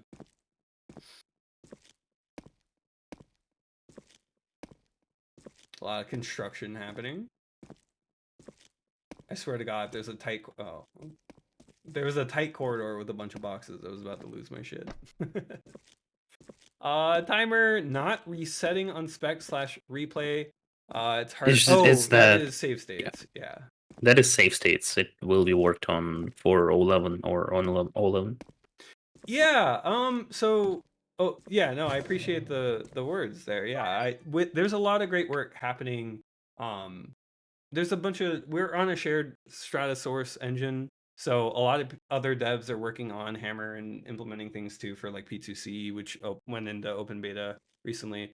Yeah, save states are already in work. So you will be able to spectate during a run and then go back to your world state with the timer having still run. It will not pause your time though. It'll keep going, and like in the replay, it'll be just you standing still for however long you stepped away, but or watch the replay. Yeah, sorry, I'm all over the place. CS2 Hammer is more towards like modeling tooling. So like if it would be really cool to just make it easier to be like, oh, you can generate like ramps and stuff in Blender and then just like import it, or like making our hammer import, like model straight up, right? Like FBX or something, whatever exported model thing, and then having that just work, right? Like making things better interop with the tooling that we already have and making that UX way better, making it so that, yeah, we don't have to add a bunch of new features that's going to take just like potentially months and months of dev time. No, months. I mean, yeah, it'd probably be years, but like still, it's just like tools dev is such a big endeavor that you really have to plan out, like, and then if you start like asking like what would go into this map editor, and then look at Hammer and it's like, what does Hammer not do that this editor would, right? Is it just making it more integrated into the game? We could work on that. We could work on making Hammer iteration way faster. So making that better. I heard like, was it CS2's Hammer like VRAD takes fucking forever? I don't know if they improved that. I think they did. I don't know. But my main problem with Hammer was like just the like all the features you really need to learn just to make some simple things. yeah, Like yeah. even if you can mess with geometry, if you can mess with physics and stuff, you still need to learn then about like different. I'm not sure how those called, like layers, if I recall correctly.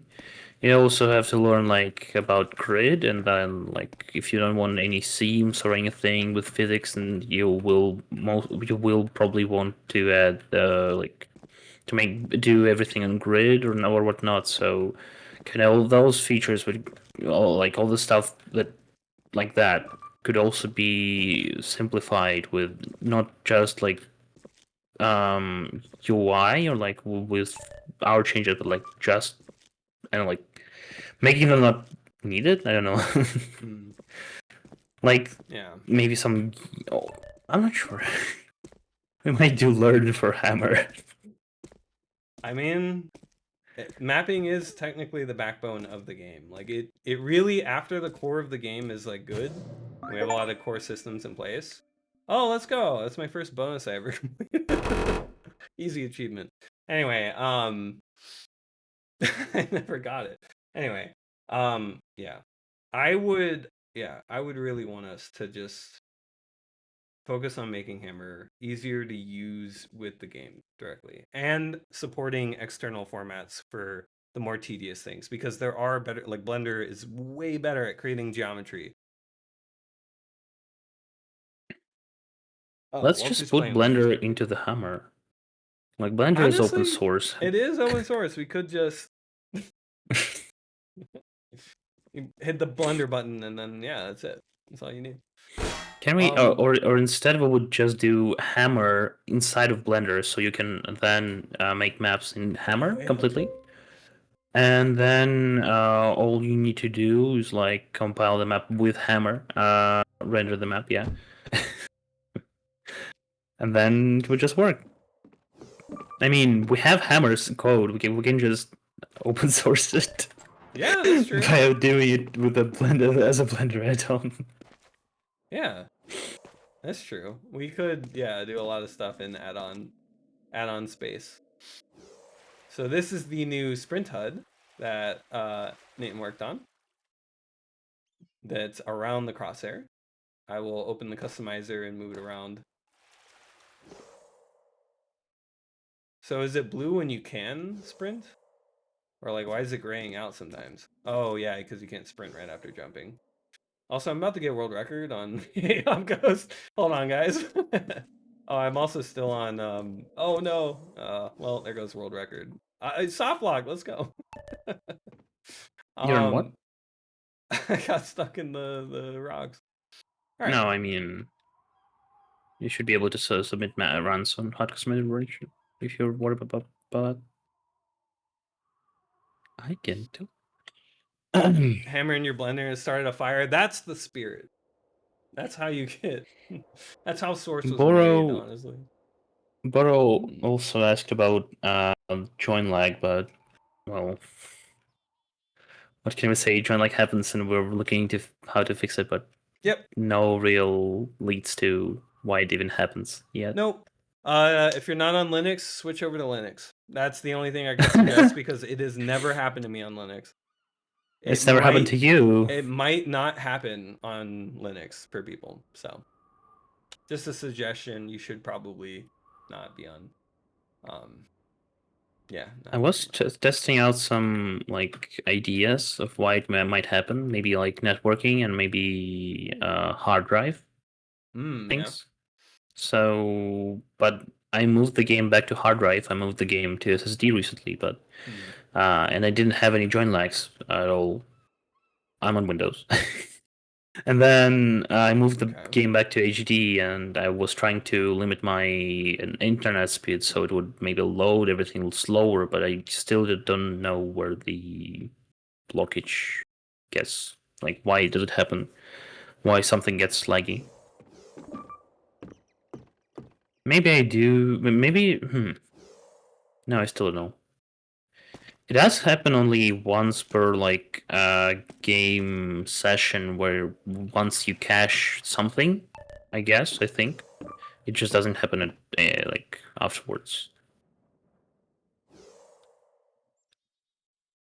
It's yeah, it is on first join of a player, so the only culprits of that is underlying network code of establishing that first connection socket, whatever.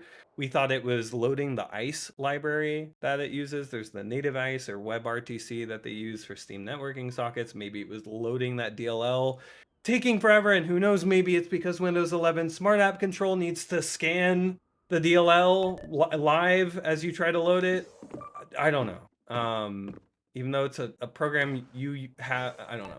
The problem also is that we don't know if other games have these issues. It's actually really hard to determine if other devs have run into any of the issues we found. With the crash on exit that we have, if you close session with user and then close your game or like shut down Steam API, there's a crash. Crash on exit that might be fixed. I haven't checked actually. In the crash. Stuff, yeah. Oh, really? Yeah, I think Fletcher Dunn, because he's working on it again. I think saw my Steam ticket. Hopefully, I don't know. Crash on exit happens because of Steam networking sockets, and I don't think any other Strata game uses that. Is there any other Strata game that uses peer-to-peer at all? Yeah, there's Strata games, and then there's fucking other games in general. It's like, you know, like on Steam. Oh, no, fair, yeah. It's just that I was thinking about, like, if SDR doesn't work for some people, how is peer-to-peer, like, implemented in other games? Yeah.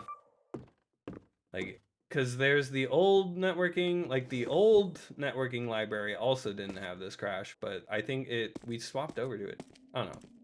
It's weird. It's just so bizarre.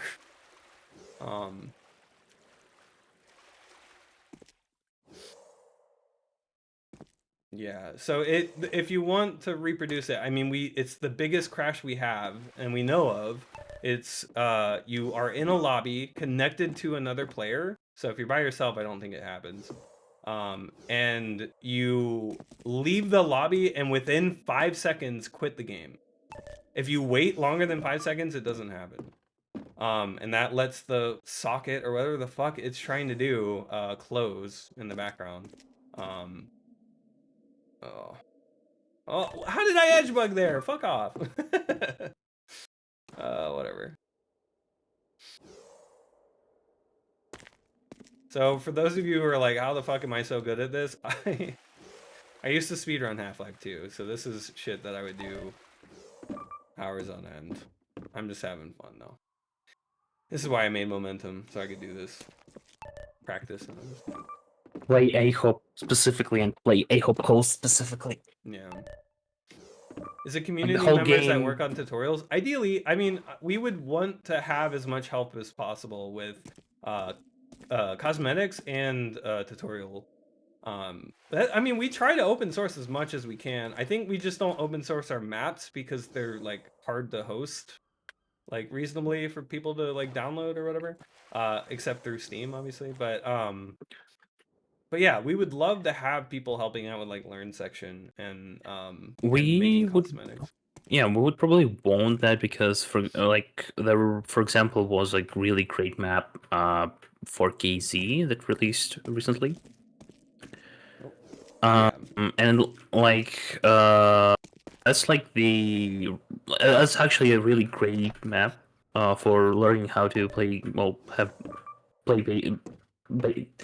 how to learn basics, how to do basic stuff on the game mode, and how to learn it. But if I remember correctly, it's like only the first part of the whole learn idea, and it's only like looks at the most easiest, most like beginner stuff. So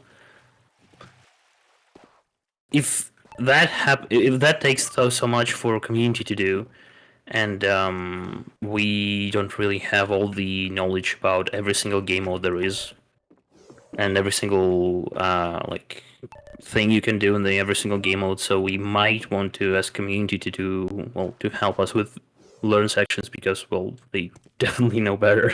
Yeah. Yeah. Oh, that's an interesting strat. Oh, there we go. Chop my legs off to make that jump.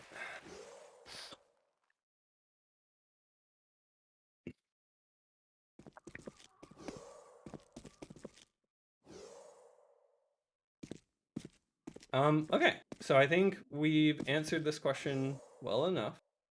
We'll move on to the next one, which is the one I think I was talking about. Hold on. I'm on the run right now. I'm gonna land on this lamppost real quick. Oh, I missed it by like a pixel. All right, whatever. All right, next question.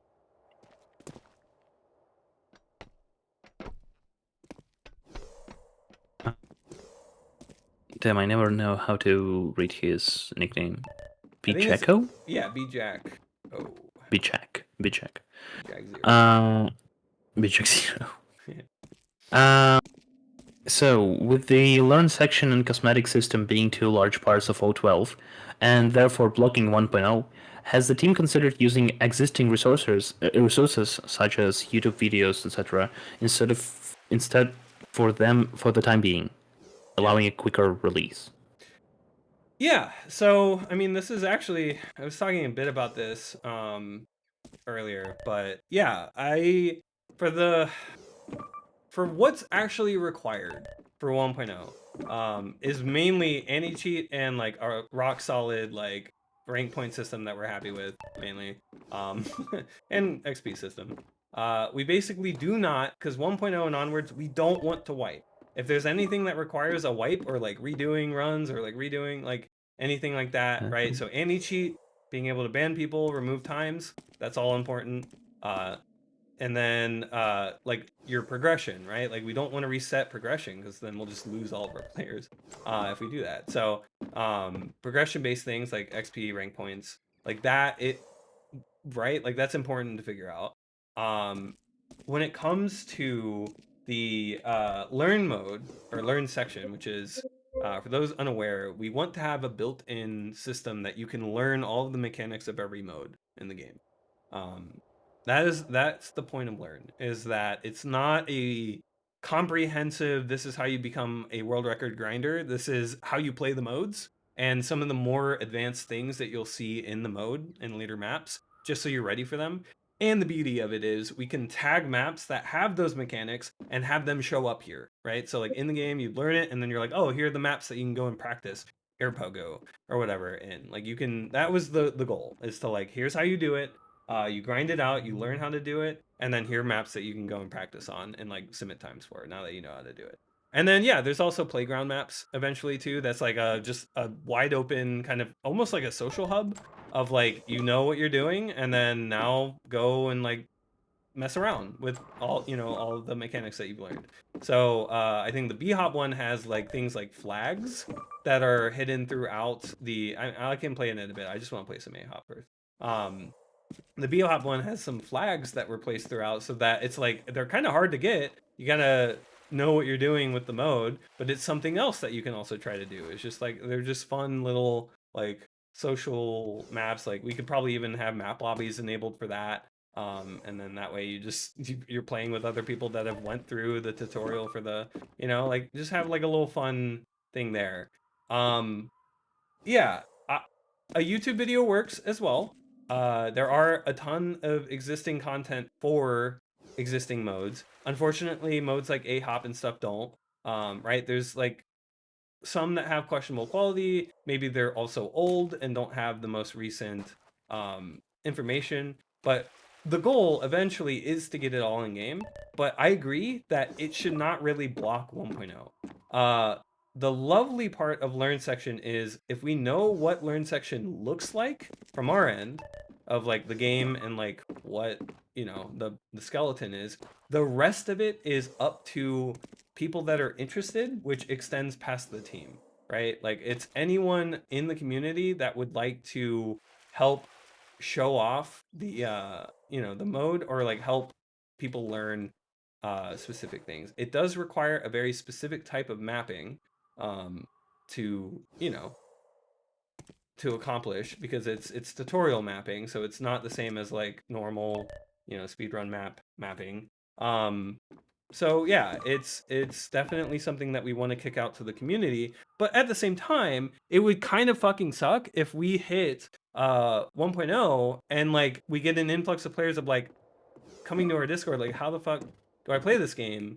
And we're at 1.0, right? And then we just have to start linking, or like even in the learn section, we just link to YouTube videos, but like some of it's also playable. It's just kind of like, it'd be good to get a baseline of like, okay, all the modes at least have either some aspects and maybe some YouTube videos. And then we're like, hey, like, we're going to work on a map for this in the UI, or like, if you want to help make a map for this, we can reach out.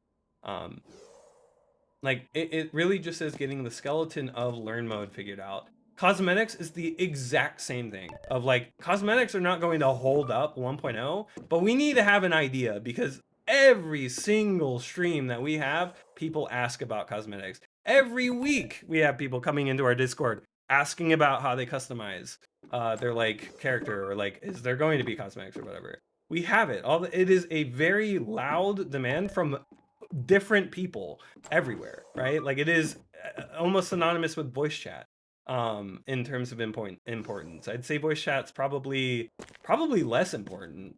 Not a lot of people really like super care about it compared to being able to just customize their guy. And yeah, like I really want it too, but like we need to, for 1.0, at least have an idea of what cosmetics will be, and that means categories for cosmetics, and then we can reach out to you guys and gather ideally artists and help on getting them implemented and designing, and because like once we have categories and like maybe we have quotas of like how many models we're looking for, or how many things we're looking for each category, then it's just really up to the community to come up with things that you would want to have in the game, and like we can try to support it as much as we can from our end of like our artists can work on some as well if we have any, and yeah, it really just is like we need the idea of what the cosmetic system will be in place, and that's what that on the roadmap means. It's not the full implementation with hundreds of cosmetics. We're not going to hold back 1.0 because we don't have cosmetics. We're going to design, we need to go into 1.0 with an idea of, hey, this is the cosmetics that we want in the game. We don't have all of them right now, so that's why they're not in. Help us out, right? Or like get someone to help us out, or like we'll slowly but surely add it. So that we have an answer, right, to it, as opposed to just shrugging and being like, we'll get to it, because it's so important. Like it gets exhausting shrugging to your users all the time. It's better to have an answer, right, and point, not like, oh hey, it's not implemented because of you, but rather hey, like this is our plan, we just need help with it. Right, like this is what we want to do. I was gonna thread the needle on the.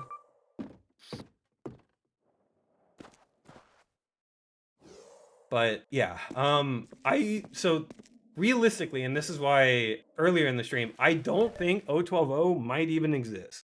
I think realistically, the actual work that we have left is anti-cheat, rank and cosmetic XP, like system integration, and like point, like figuring out like what the point distribution and everything will be. Run deletion, some social features like voice chat, which is actually an O10X thing.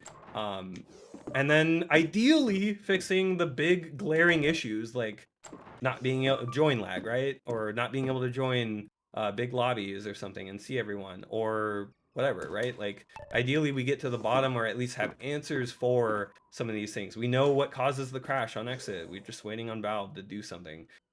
We know ideally what is causing join lag, but we don't know, or sorry, we have like a rough idea, right? It's either Windows specific or it's our player model, right? And like, why is it not happening on Linux? Or for me in particular, like what, like I don't know. Maybe we shouldn't bug Valve about that. We should bug Microsoft about that. Maybe, yeah, right, maybe. So yeah, there's just like it's getting answers to things, and that's what on the roadmap. If it's not being implemented, we at least have answers for questions about it. But yeah, cosmetics and yeah, obviously learn section are not absolutely required to get ranked competition in place, but it would be really nice to either have a skeleton for it in game with YouTube videos for the sections maybe we don't have in place yet. But it's like, how do you make the YouTube video? Like, you're gonna need to make a map probably for the YouTube videos, or like you use an existing map, I guess maybe. So it's like, if you're already doing that, then or like, is it less effort to make a map to do the mechanic, or is it, And then I mean, usually YouTube videos say so. Just play different maps to show off different.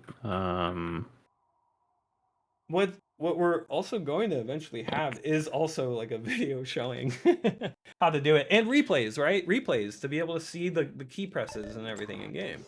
So like the already existing tutorials, yeah, absolutely. But what about AHOP, right? Like what about the nuances of AHOP and like, or like, yeah, the more niche things, right? So I don't know. Like there's things that it'd be good to just get a skeleton for, and then yeah, if we can use existing videos, sure, but like also get maybe the more important mechanics either figured out, or if it's possible to make a map for them.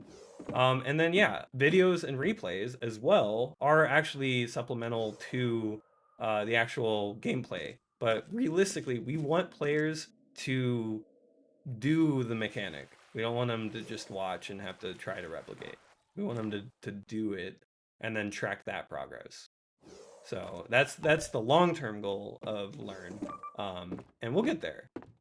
We will absolutely get there, but yeah, it doesn't need to hold up 1.0. I agree with that. And Walter is changing my weapon by kicking on his leg. Bub, come on, man. I'm gaming over here. Yeah, nice work on the sprint HUD, and the HUD customizer, obviously.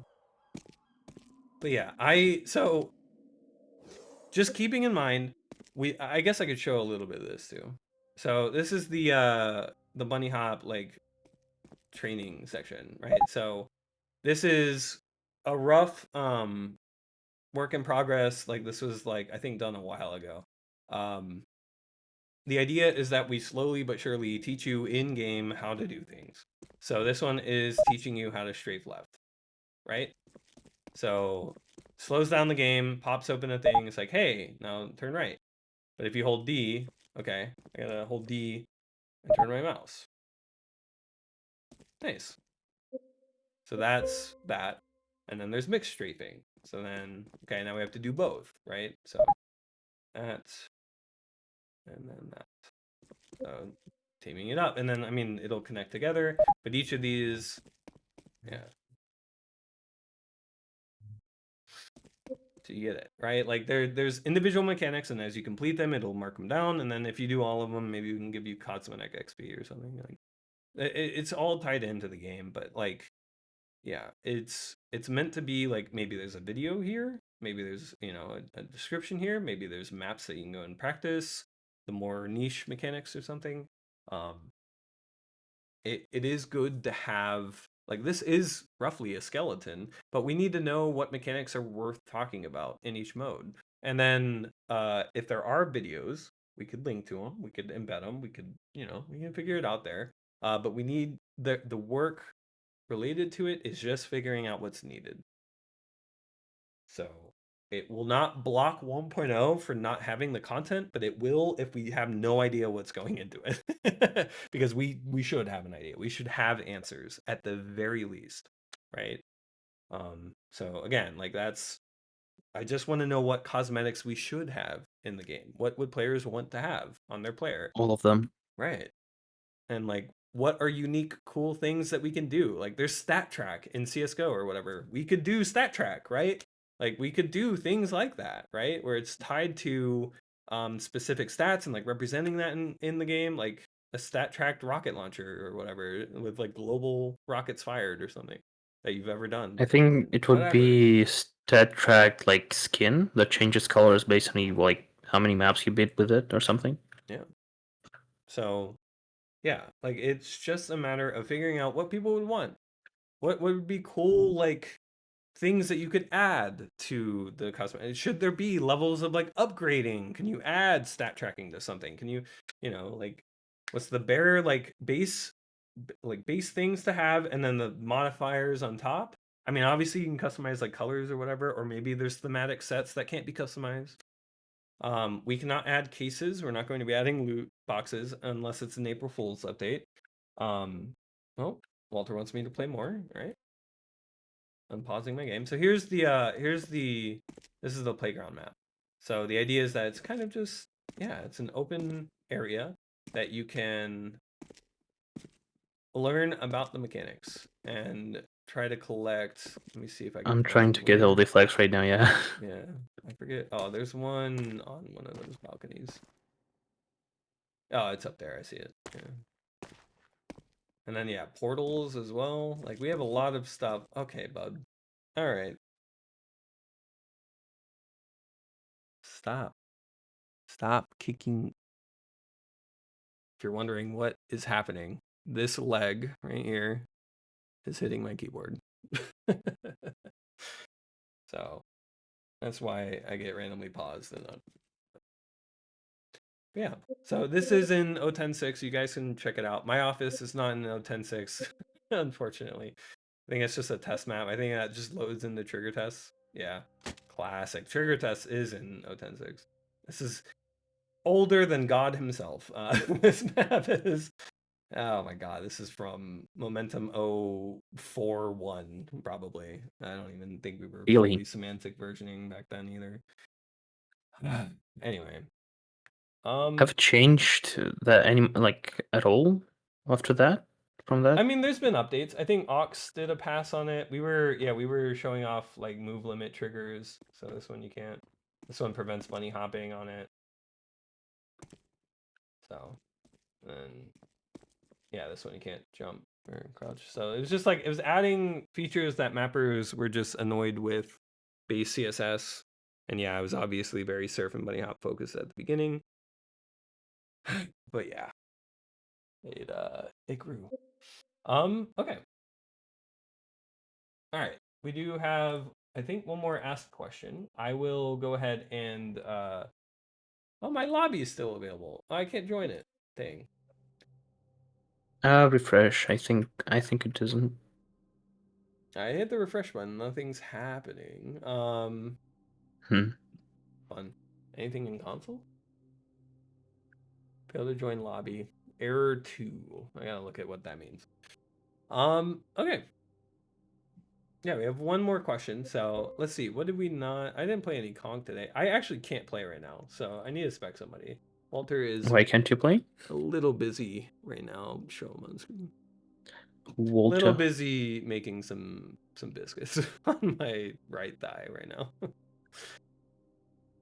a little cat moment. I can't reach over him. He will get pissed. So I gotta let him do his thing. This happens very frequently, actually. And that's why you love him. Of course. Of course. Yeah, he's needing my love. He does when I'm in bed too. He'll need my stomach before laying down. He's a good boy. That got whisked away from his mother too early. That's why cats do this. But he was a gangster on the streets of Anaheim. He got rescued, and then I adopted. Okay. Well, I can't join my own lobby, so, and I can't refresh lobbies. I can do. Let's see. I can host a lobby. Do you want to play anything in particular? I suck at everything, so. Okay. What do you want to get better at? That's a good question. Could show off some climb. Yeah, we could go What happened to the KZT. tiers? Because that's an bummer. honor because of the styles. Because like they don't Yeah. use the default normal style. That's right. So we have to add a fix for that. I think Panzer already has a fix for that. Nice. It's Okay. not doing it just yet. Oh, we could do the tutorial map. It's on Climb 1.6. All right. 1 to 3 hours? Holy moly. Yeah, it took me 1 hour to complete. Wow. All right. Go for it.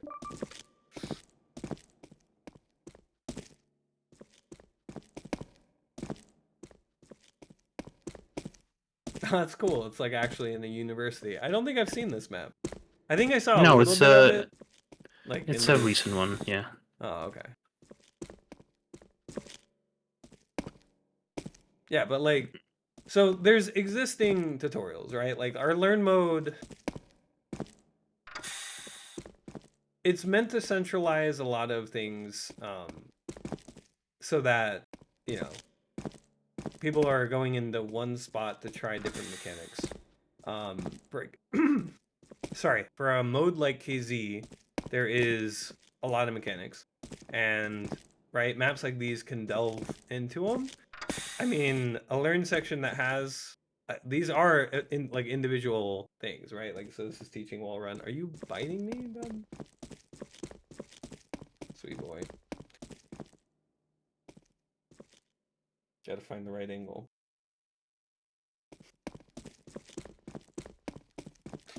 Just getting at it. He's purring like crazy. I can't move my mic close enough for you guys to hear him, but he is. Just imagine a cat purring happily. You comfy?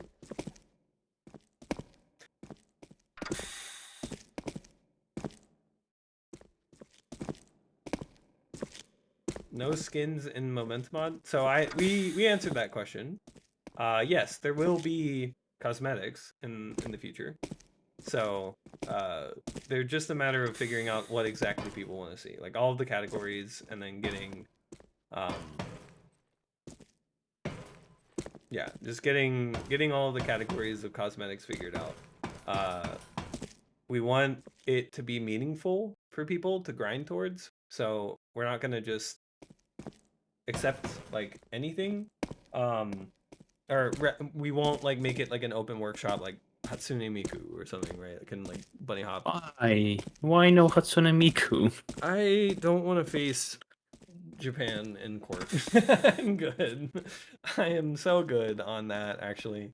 But yeah, there will. Yeah, anti-cheat is one of the biggest things that we have remaining for 1.0.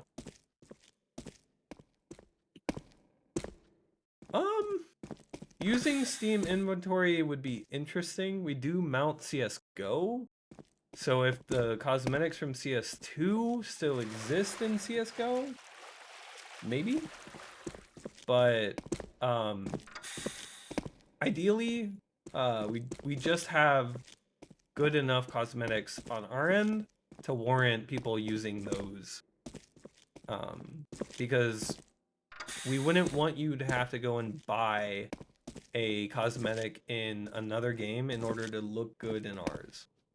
You know what I mean? Walter's laying on my desk. You're just staring at my stomach now. He's there. Anyway, so yeah, like it doesn't make sense there. So realistically, we don't want to devalue the cosmetics we'll have in our game.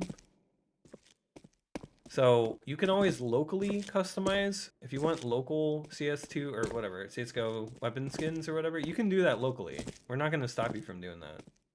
Valve can't stop you from doing that in their game, except for I guess SV Pure. But yeah, like we really want people to want cosmetics in the game. So we can make we can make even cooler things than what CSGO or CS2 has, because we're not limited to being like just weapon skins, right? We can make full-on models, right? Like that's the thing. We just have to figure out the categories for people to be able to make stuff. But it could be way more in depth than, ooh, you colored the knife different. You know, like we can do completely different knives. We could do the horny bonk hammer. We could do the what is it, the hot dog, right? That you may have seen in like some memes of like the hot dog between his fingers as he serves. We could do that in the game. Like we could the glizzy, yeah, the glizzy knife. So, yeah, it's just a matter of figuring those out. Like what categories, and obviously weapon models will be one of them. We want you to be able to have custom models, but what else? What on top of that? If skins or recoloring or whatever is going to be a thing, because we want you to be able to set whatever color you want. If you have, you know, we want the colors to come through the cosmetics as well, and that'll be the beauty of that. Anyway, we do have one more question asked. We should get to that before we'll answer more chat questions. Which you're playing, so I can read this one, or do you got it? Can you read, please? Yeah, I got it. So, it's Ace asking, wait, is that arbitrary code execution? Anyway, are there any plans to add Half-Life 2 old engine style bunny hopping? We've added it. It's called defrag. All right, I'm here all week. Anyway, I don't think I don't think it's worthwhile to add over just playing defrag. Personally, we can technically add anything, but it's not worth implementing this style of bunny hopping over, because the uniqueness in just holding W and holding spacebar, it doesn't really appeal to me personally. I mean, never say never, right? We can figure things out in the future. If we get a wave of people in the future that are like, you know what, this game is fucking missing, I will not play Momentum Mod until I can hold W and spacebar and gain speed. I mean, yeah, so that's the thing. It's like, I mean, of course, we can get the code for old engine money. It's not like a technical question of like if it's technically possible. It's definitely possible. It's more of what is Momentum trying to be, and we're not every possible movement mode. And then there's also restrictions of like technical limits of like, yeah, the way that the game is set up, we don't want to do synchronized multiplayer for tricks or hide and seek or whatever.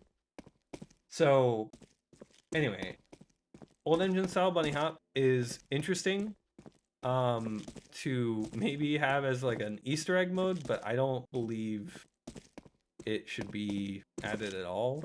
I mean, I don't really see it as, oh, nice hop. Yeah, I don't really see it as valuable to add. I don't think it's adding much. But it can definitely be some local mode. That's the beauty of it too. If devs are bored and they just kind of want to add things locally, or like as a Easter egg or like off mode, like we could technically add tricks in a way that like if you load a map that has a specific prefix and you're in a lobby, then grenades start colliding with other players.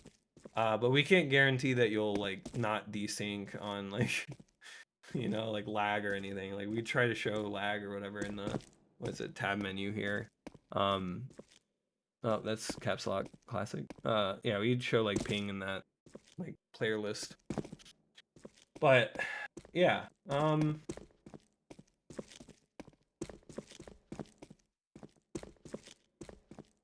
sorry, Pet Molter. So hopefully that helps. I just don't see the value in it. It's neat, but it's not. I would rather people play Defrag than Old Engine Bunny Hop, and it doesn't add anything unique to the game. It's a really simplified version of Bunny Hop, though, for sure. Just holding W. But that is it for asked questions. So thank you all for asking these in our Discord. That's where you can get your name on the big screen, in the bigger part of the screen, I guess. If you ask it in chat, I guess it's technically also on screen. But cool. All right. Well, I have a cat sleeping on my desk, so I can't play. Just gonna pet him. Sleeping cat. Oh, the sleepy cat. Yep. It's kind of spoiled. Kind of spoiled. You see both jumping with space and scroll wheel. It's not how Source Engine works. Source Engine takes the inputs from controllers and input devices and then translates them to the key binding. And we network the key binding. So we're networking plus jump button bits, basically. We're networking, hey, they're jumping right now. So yeah, if we added more data to input bits, maybe, like, the input bits are kind of a mess. There's a lot of bindings and stuff from like multiplayer games that we don't use. For example, the like Portal 2 like co-op view thing is like by default on in Momentum, but it doesn't work in our game because we don't have the code for it, or we didn't add the code for it. But we have the code for it, but we turned it off and toggled it off. So we could add bits to input of being like, hey, this is a scroll jump. And then if it's not, we just assume it's spacebar. That is something we could maybe do. The problem is when you get to that level of like, hey, are they doing a specific mouse event during this input event, then it'll be networked. So because you sample, we sample the button or like the input events, right, from like SDL or Windows. We get what buttons they're pressing, and then we send that through the key mapping. So you bind scroll wheel down or whatever to plus jump, and then that turns in the plus jump. So we would, at the level of sampling the code, we would have to add some like flag somehow later down the pipeline of like, hey, this was a scroll. You know what I mean? Like, I think if we captured that state and pass it all the way through to where we're checking if, you know, jump is being hit or whatever, I feel like we could actually check to see if the event that the jump was triggered from is a, you know, we can check the event code and see if that is scroll down, scroll up. So it is, like, it should technically be possible. I just don't know if we pass that info all the way through the pipeline code-wise. So we'd have to just figure that out. It is possible, though. It is possible to know, hey, this was... I mean, we could know exactly what key you pressed. We could show a keyboard on screen, and we can we can just send scan codes so from the keyboard and like from the HID device you have on the device. Yeah. So that you know everything if you want. I mean, yeah, in a way, we may even have software that's going to be doing that in one way or another. Cough, cough. So, yeah. Yeah, there's definitely a way to network that. To show it in the indicator would be interesting. We could add that as like a setting to have like a different color if you wanted to see when someone's like scroll jumping as opposed to Portal 2 co-oping. Yeah, okay, so social and accessibility features like that, absolutely. We want people to be able to go into a lobby and teach. We used to have network paint. We want to bring that back. It's really gimmicky, the way that it's implemented, because decals in the engine suck ass. but we do want to add like a ping system, like being able to, like, as you're spectating someone, or like you could like designate somebody. We just don't want it to be abused. So like by default, maybe paint sharing could be something. Like paint mainly just needs Links to be from friends only. Yeah, that's true. Yeah, it could by default friends only, and then you can make it everyone or something like that.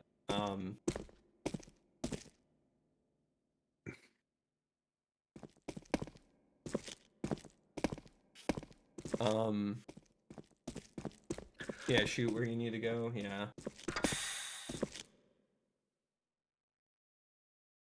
Yeah, network paint would also help with that. But yeah, network paint would be like a permanent ping, all right, on the wall, like on the surface of the map. And then a ping would be just like like ping, and then it fades away.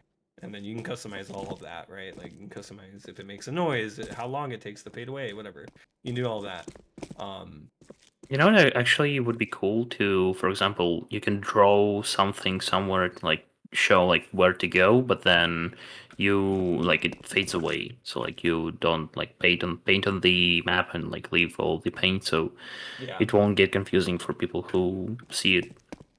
Yeah, inflatable paint, like the paint rework system or paint system rework will be glorious. The paint rework system is the system where you rework the paint. Glorious, man. Oh man, yeah, paint system rework, yeah. Auto mute. So yeah, so slurs and people spamming that. First of all, I would recommend looking into Steam chat filtering. A lot of people may have just turned it off by default. There's a setting in Steam chat filtering to filter only non-friends chat. I would recommend turning that on. I would recommend make it so that it filters everybody but your friends. Realistically, right, we aren't going to be able to moderate every single chat. We'll have a report system. We'll auto mute people that are going to be. Yeah, the idea behind that being that when you join a lobby, people are fetching your data from our backend, and we just have a ban flag that's like, hey, this person's auto muted. So when you join the lobby, people won't see your messages unless they opt into seeing it. So it won't even show up in their chat. Like they have to literally go into the player list and unmute you. And then yeah, the reason it's separated from being permaban is like for run submission. Run submission bans are more towards exploits or cheating that you do for that, right?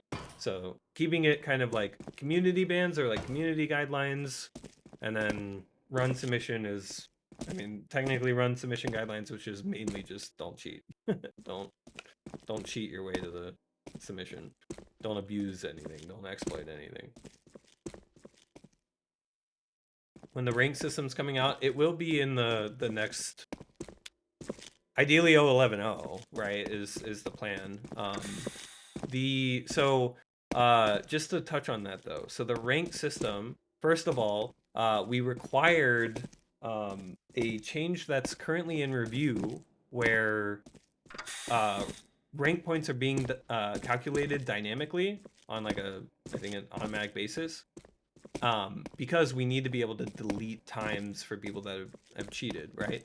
So the PR for that is currently in review, and then it's just a matter of showing the points that you have in game somehow. So we just need the UX for that.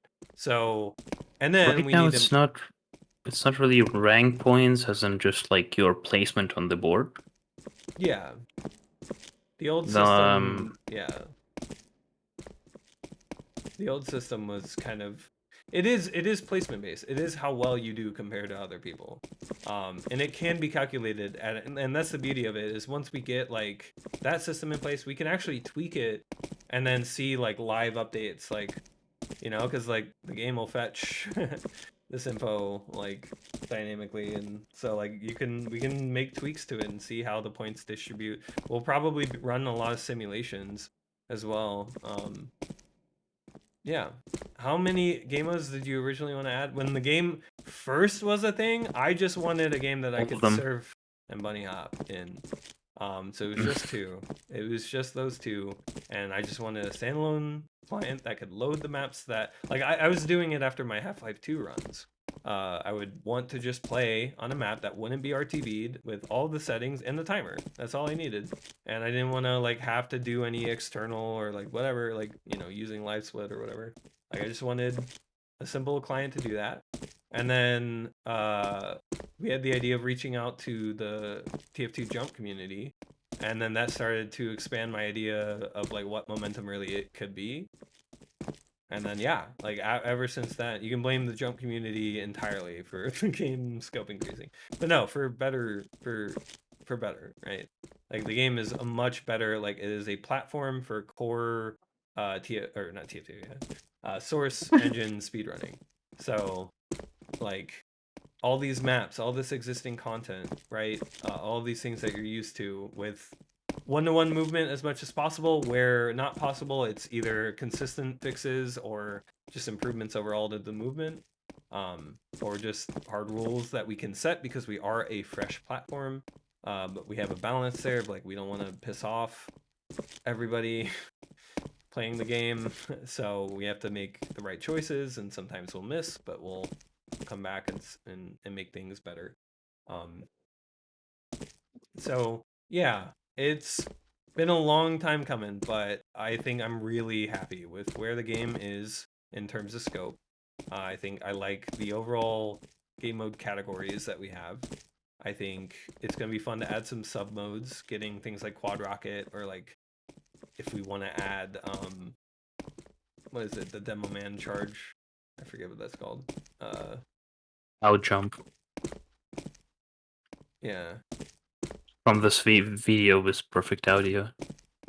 You know the one. Yeah, Scout Jump. Yeah, Trimping, that's it. Thank you, Lord. Trimping, yeah. But yeah, Scout Jumping with the loudest fucking shotgun would also be good. But no, we really want to evaluate sub modes in the future. But it's just not a priority right now. Break modes. Yeah. Oh.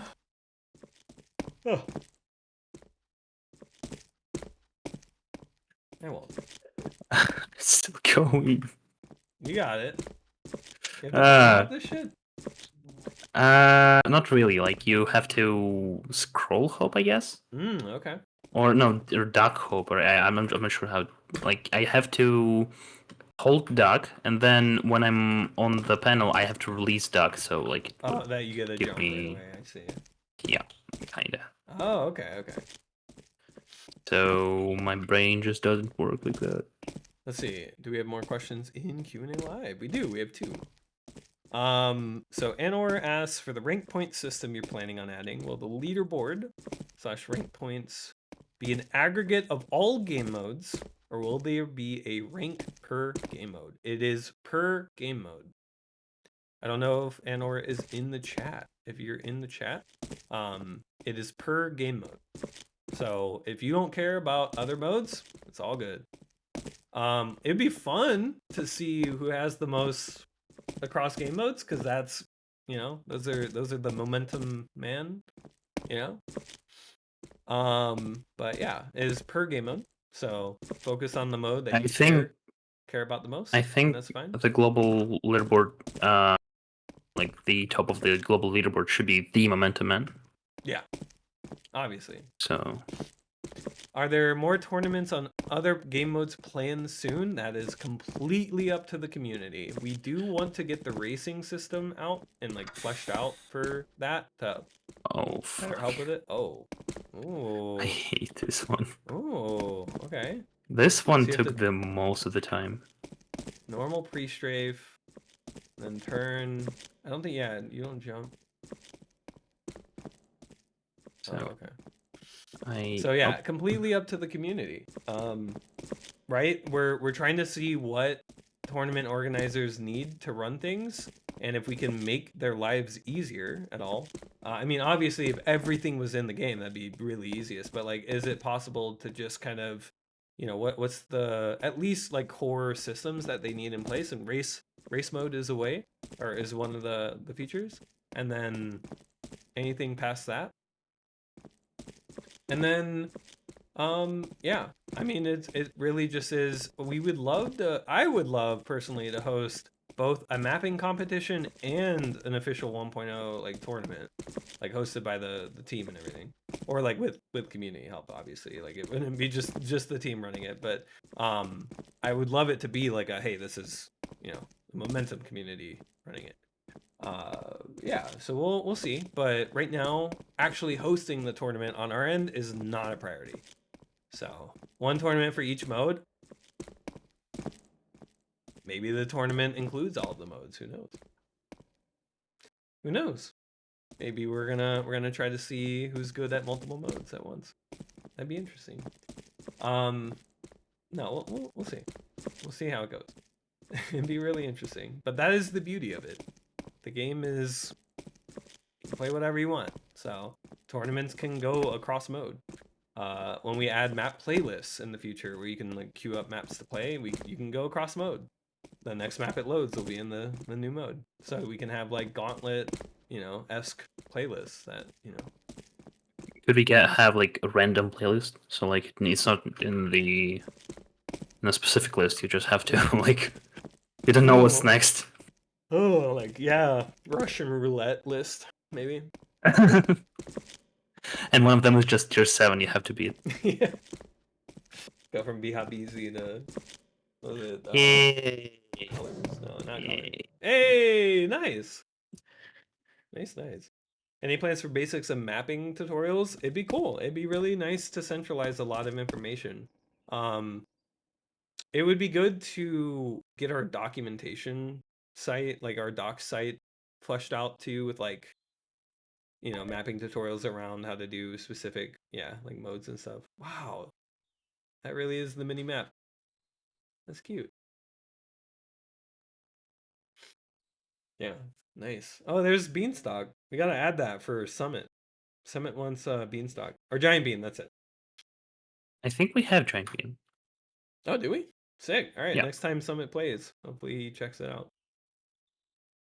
There was a small player jumping on this map. I'm not sure how to trigger them. Do you have to hit like a start button somewhere or hit E on it? Sure. They're not. I don't see it either. So if it's like a custom model, maybe it's the other side of the room, is what chat's saying. Oh, this one. See? Oh, look at him go! Awesome. Hell yeah. We'll add the ant watching mode. Hey! Awesome. Yeah, it's so cool. It's so cool to see communities at least trying out the game and embracing it. Yeah, I just can't wait to really give back to the community and like financially with you know, tournaments, with features to make, you know, just like social behavior. Like I'm excited for the first wedding to be hosted in Momentum Mod. Let's get on that. Hey, there he is. Oh, is it playing the song? Yeah, it does. My music volume's really low. Hold on. Mine is just not on at all. Let me actually turn on the sound. Yeah. Oh yeah. Yeah, it is just really quiet. Oh wait, no.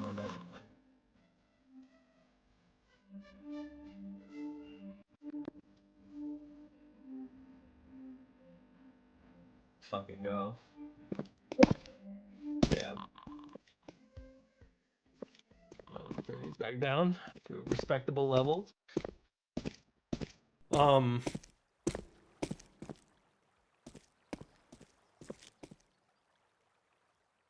There's so many cool things in the.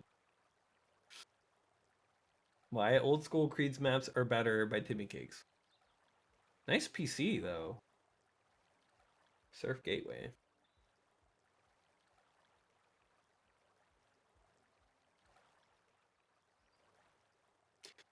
Nothing inside. All right. We Oh, did that's have the one map. more question from Linguini. Linguini.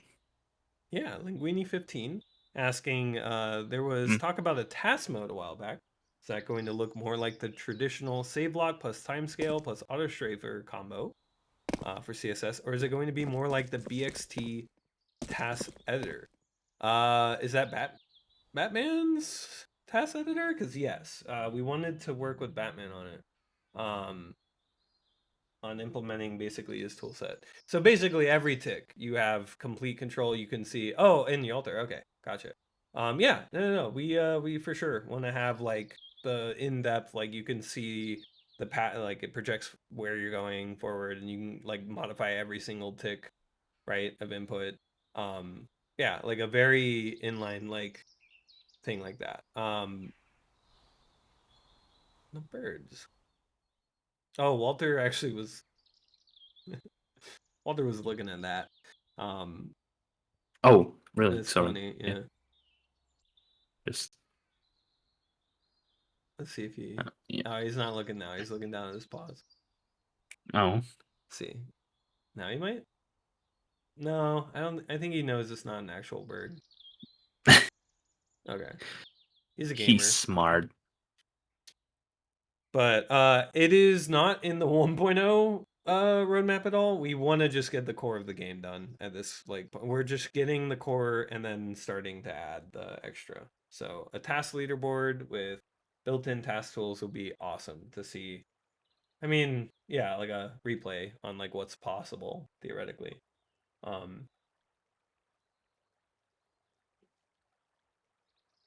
Yeah. All right. I think that's it. Does anyone have any other last minute questions? Otherwise, we can call it there. The orbs.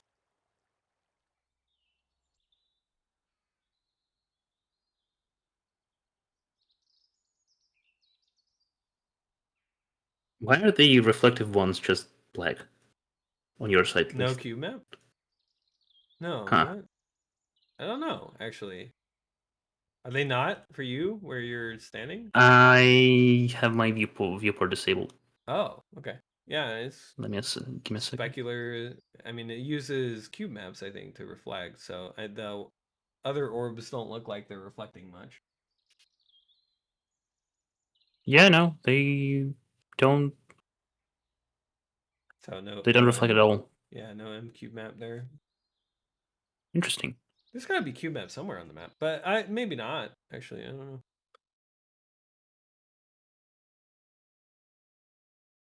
1v1 versus Gordy using race system on Conk. You want to try it? You will win. Oh, true. But sure. True. I mean, we can if you want. Yeah, let's show it off. Let's show off the race system. Sure.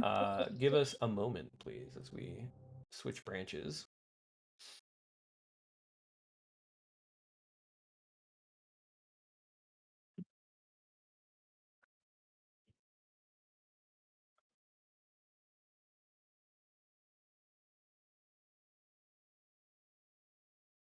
Wow, only 8% of players have played a bonus track.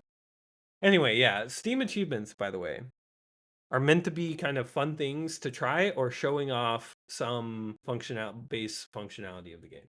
It is not meant. I know the screen's frozen, by the way. I'm waiting for the game to download it and stuff.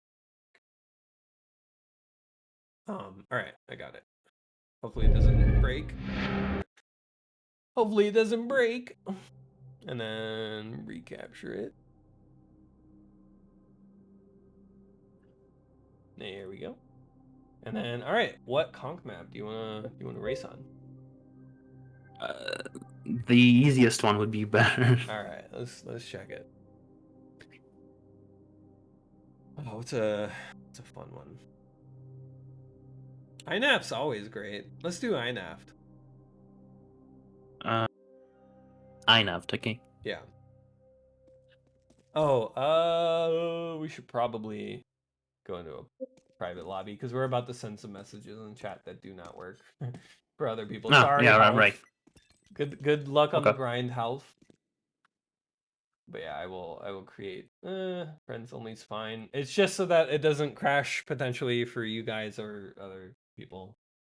But you should be able to just join me. You have to, yeah, maybe. Mhm. All right, nice. And then, okay, so if I recall correctly, the way to use this right now is all It's chat commands. start race, I think.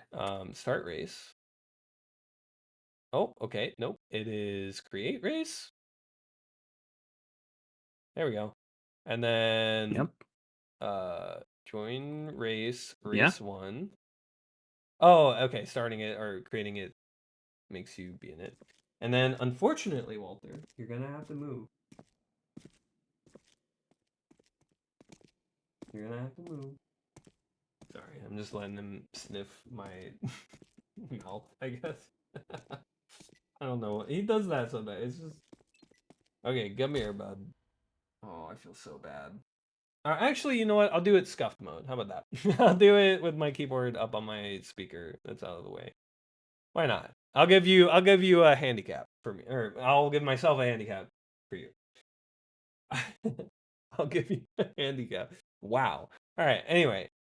All right. Let's so the current system that that Panzer implemented, you create a race. It has a race ID in the chat, and then you join using that race ID. So different people can actually host different races, but you have to be in only one race at a time. So, and then yeah, once you're ready, you go ahead and hit start race, and it teleports us here, and then yeah, it counts us down. And can you prime? Oh, you can't. You can't do anything. All right, so yeah, you're frozen there. And yeah, this is Conk. Welcome to Conk. Oh my god, I'm based. All right, sorry. I almost hit a sick fucking skip there. Wait, did I just jump off the ground? What was that? What? I don't know what just happened there. How did I just jump off the ground? Did I like... Cheats. Oh. Alright, this is even. Walter, don't scent mark the... No, the keyboard is not for scent marking right now. Alright, this one's a drop conk. You gotta drop the conk. Oh, and then land on it. Nope. Oh, so close. Alright, I'm a little rusty. Yeah, my Oh! Oh! That was sick. Almost made it to the next one. Alright.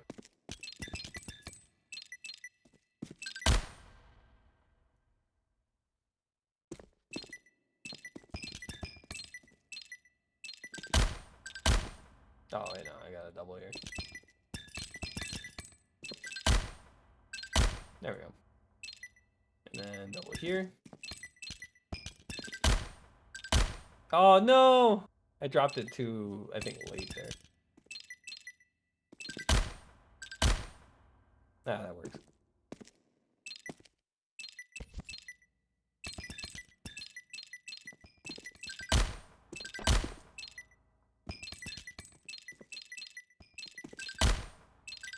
Too early.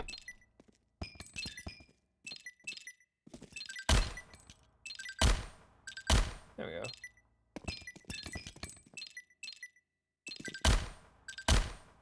Ah. So Conk is a Team Fortress Classic game mode, where the idea is you have a grenade that you throw. It's on a set timer, and the closer you are to the grenade, the less it pushes you. So you actually want to be up to a certain radius away from it to get the maximum amount of boost. And it does affect you through walls, I think. But yeah. Oh. Oh. A little too far, or a little too close. There we go.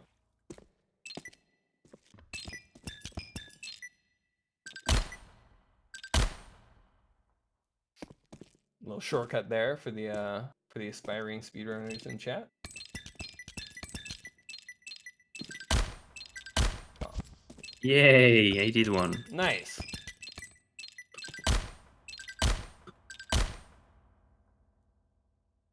Nice, nice. Why's my ghost looking at me like that?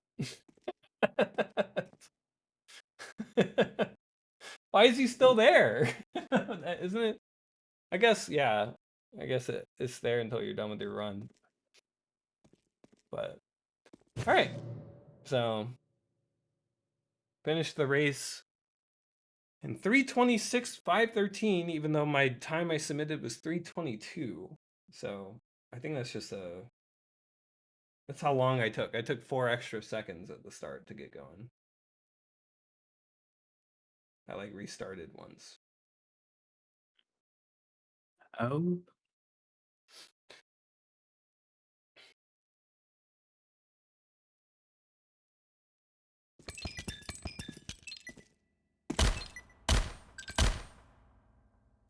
Nice.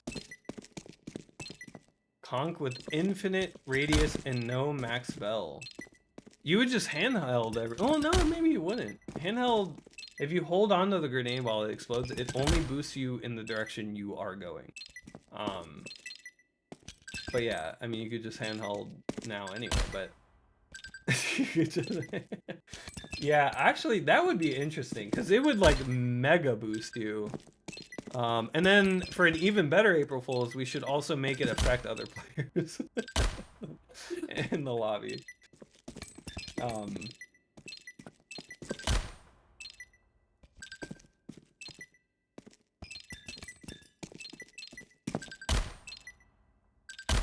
Oh, so close.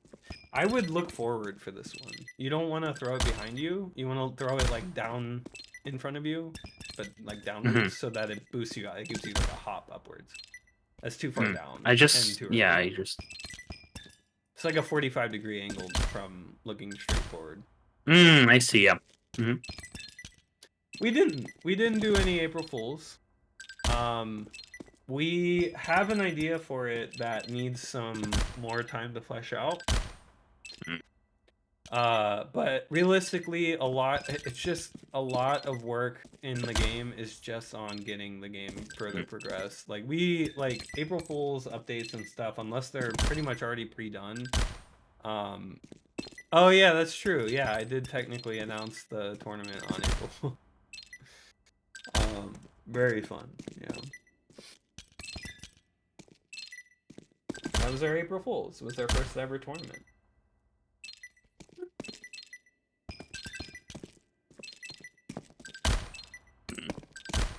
Scroll only bunny hop or like we make it only so that if you press the J button you jump, and there's no changing that.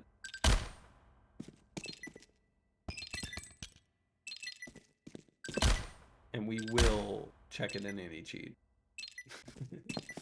Yeah, I don't know. We have a lot of ideas. I mean, obviously loot boxes are like, you know, loot boxes that give you just completely unfair advantages is such a funny idea that I feel like no game has ever actually pulled off. Oh nice, yeah, that's it. Hell yeah. Pay to win games. Yeah. You wanna throw one next to you and then one out in that goalie out there. Like I need to throw it? Yeah, all the way over there, because you're gonna go over there, and then it's gonna explode as you fall into it. Yeah, like that, but maybe the second one a little sooner. And then yeah, I would jump so that you're in the air, because it gives you more time to position yourself. Yeah, there you go, easy. Oh, it's over there. Oh, so unfortunate. Yeah, yeah, it's over there.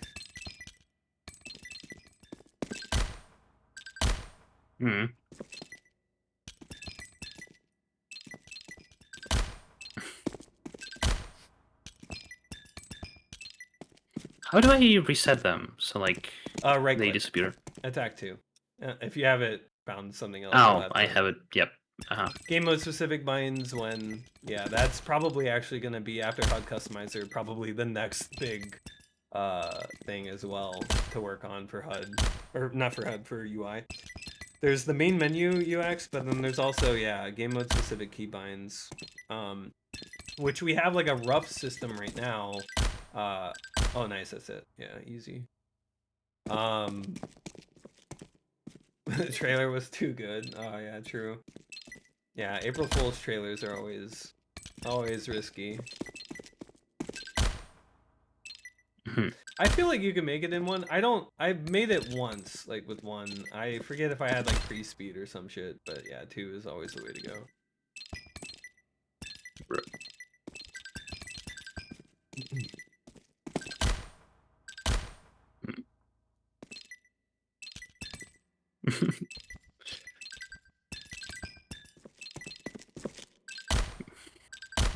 I miscount. Yeah, it's all about timing. Nice. Yay. First try. Not really. This one, I usually put it, you want to stay above the water, and I put it like in the middle of the wall, on the side, and then I go to like the left, so it boosts you over. So no, that's the wall in front of you. Yeah. So yeah, that wall you're looking at, I would put it in the middle of that wall. Yeah, right Like there. here? Yeah, you put it down there, but you go up against the wall. So like then, here. Yeah. And then you're on the water above it and to the left. So here. I wish I had a ping system. Yeah, you put it there and then go up. Yep, right about here. But Okay, within the I see. radius, so it's like Mhm. you're still above it. Uh-huh. Yep. Yeah. So, Easy every time, but yeah, I'm sure there's a faster way to like exit the water. Yep. This one you can handheld the double. Just make sure you go to the right side. I think behind you is where you'll want to land. You throw and immediately prime the next one. So like, yeah, there you go. Yeah, that way you get the boost. Yeah, so there's the pit of doom. The other side has the that wall has the platform you can land on. so I can. Yeah, just stay right here, and this will make it up. Oh, or not? My bad. I primed the second one to like. Too slow. Yeah. Nice. Mhm. And then now you can use that to hop over. Mhm. Very fun. All right, this one. The way that I learned it was you throw the first one, and on the first beep of the first one, you throw the second one, and then after that second one's thrown, you immediately prime the third. So, and then when the first one's going to detonate, you jump and crouch. Yeah. So you didn't jump there. So that was the right timing. You just didn't jump on top of the first one. Yeah, jump and crouch on top of the first one. Oh yeah, maybe hold crouch first and then jump. Yeah, that's a good point. You want to be low. So.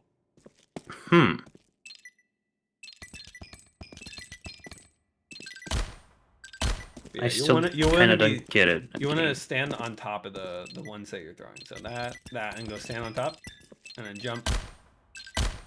Yeah, and then the hammer brings you up. Yeah, you're getting the idea of it. Yeah, I gotta stand on it.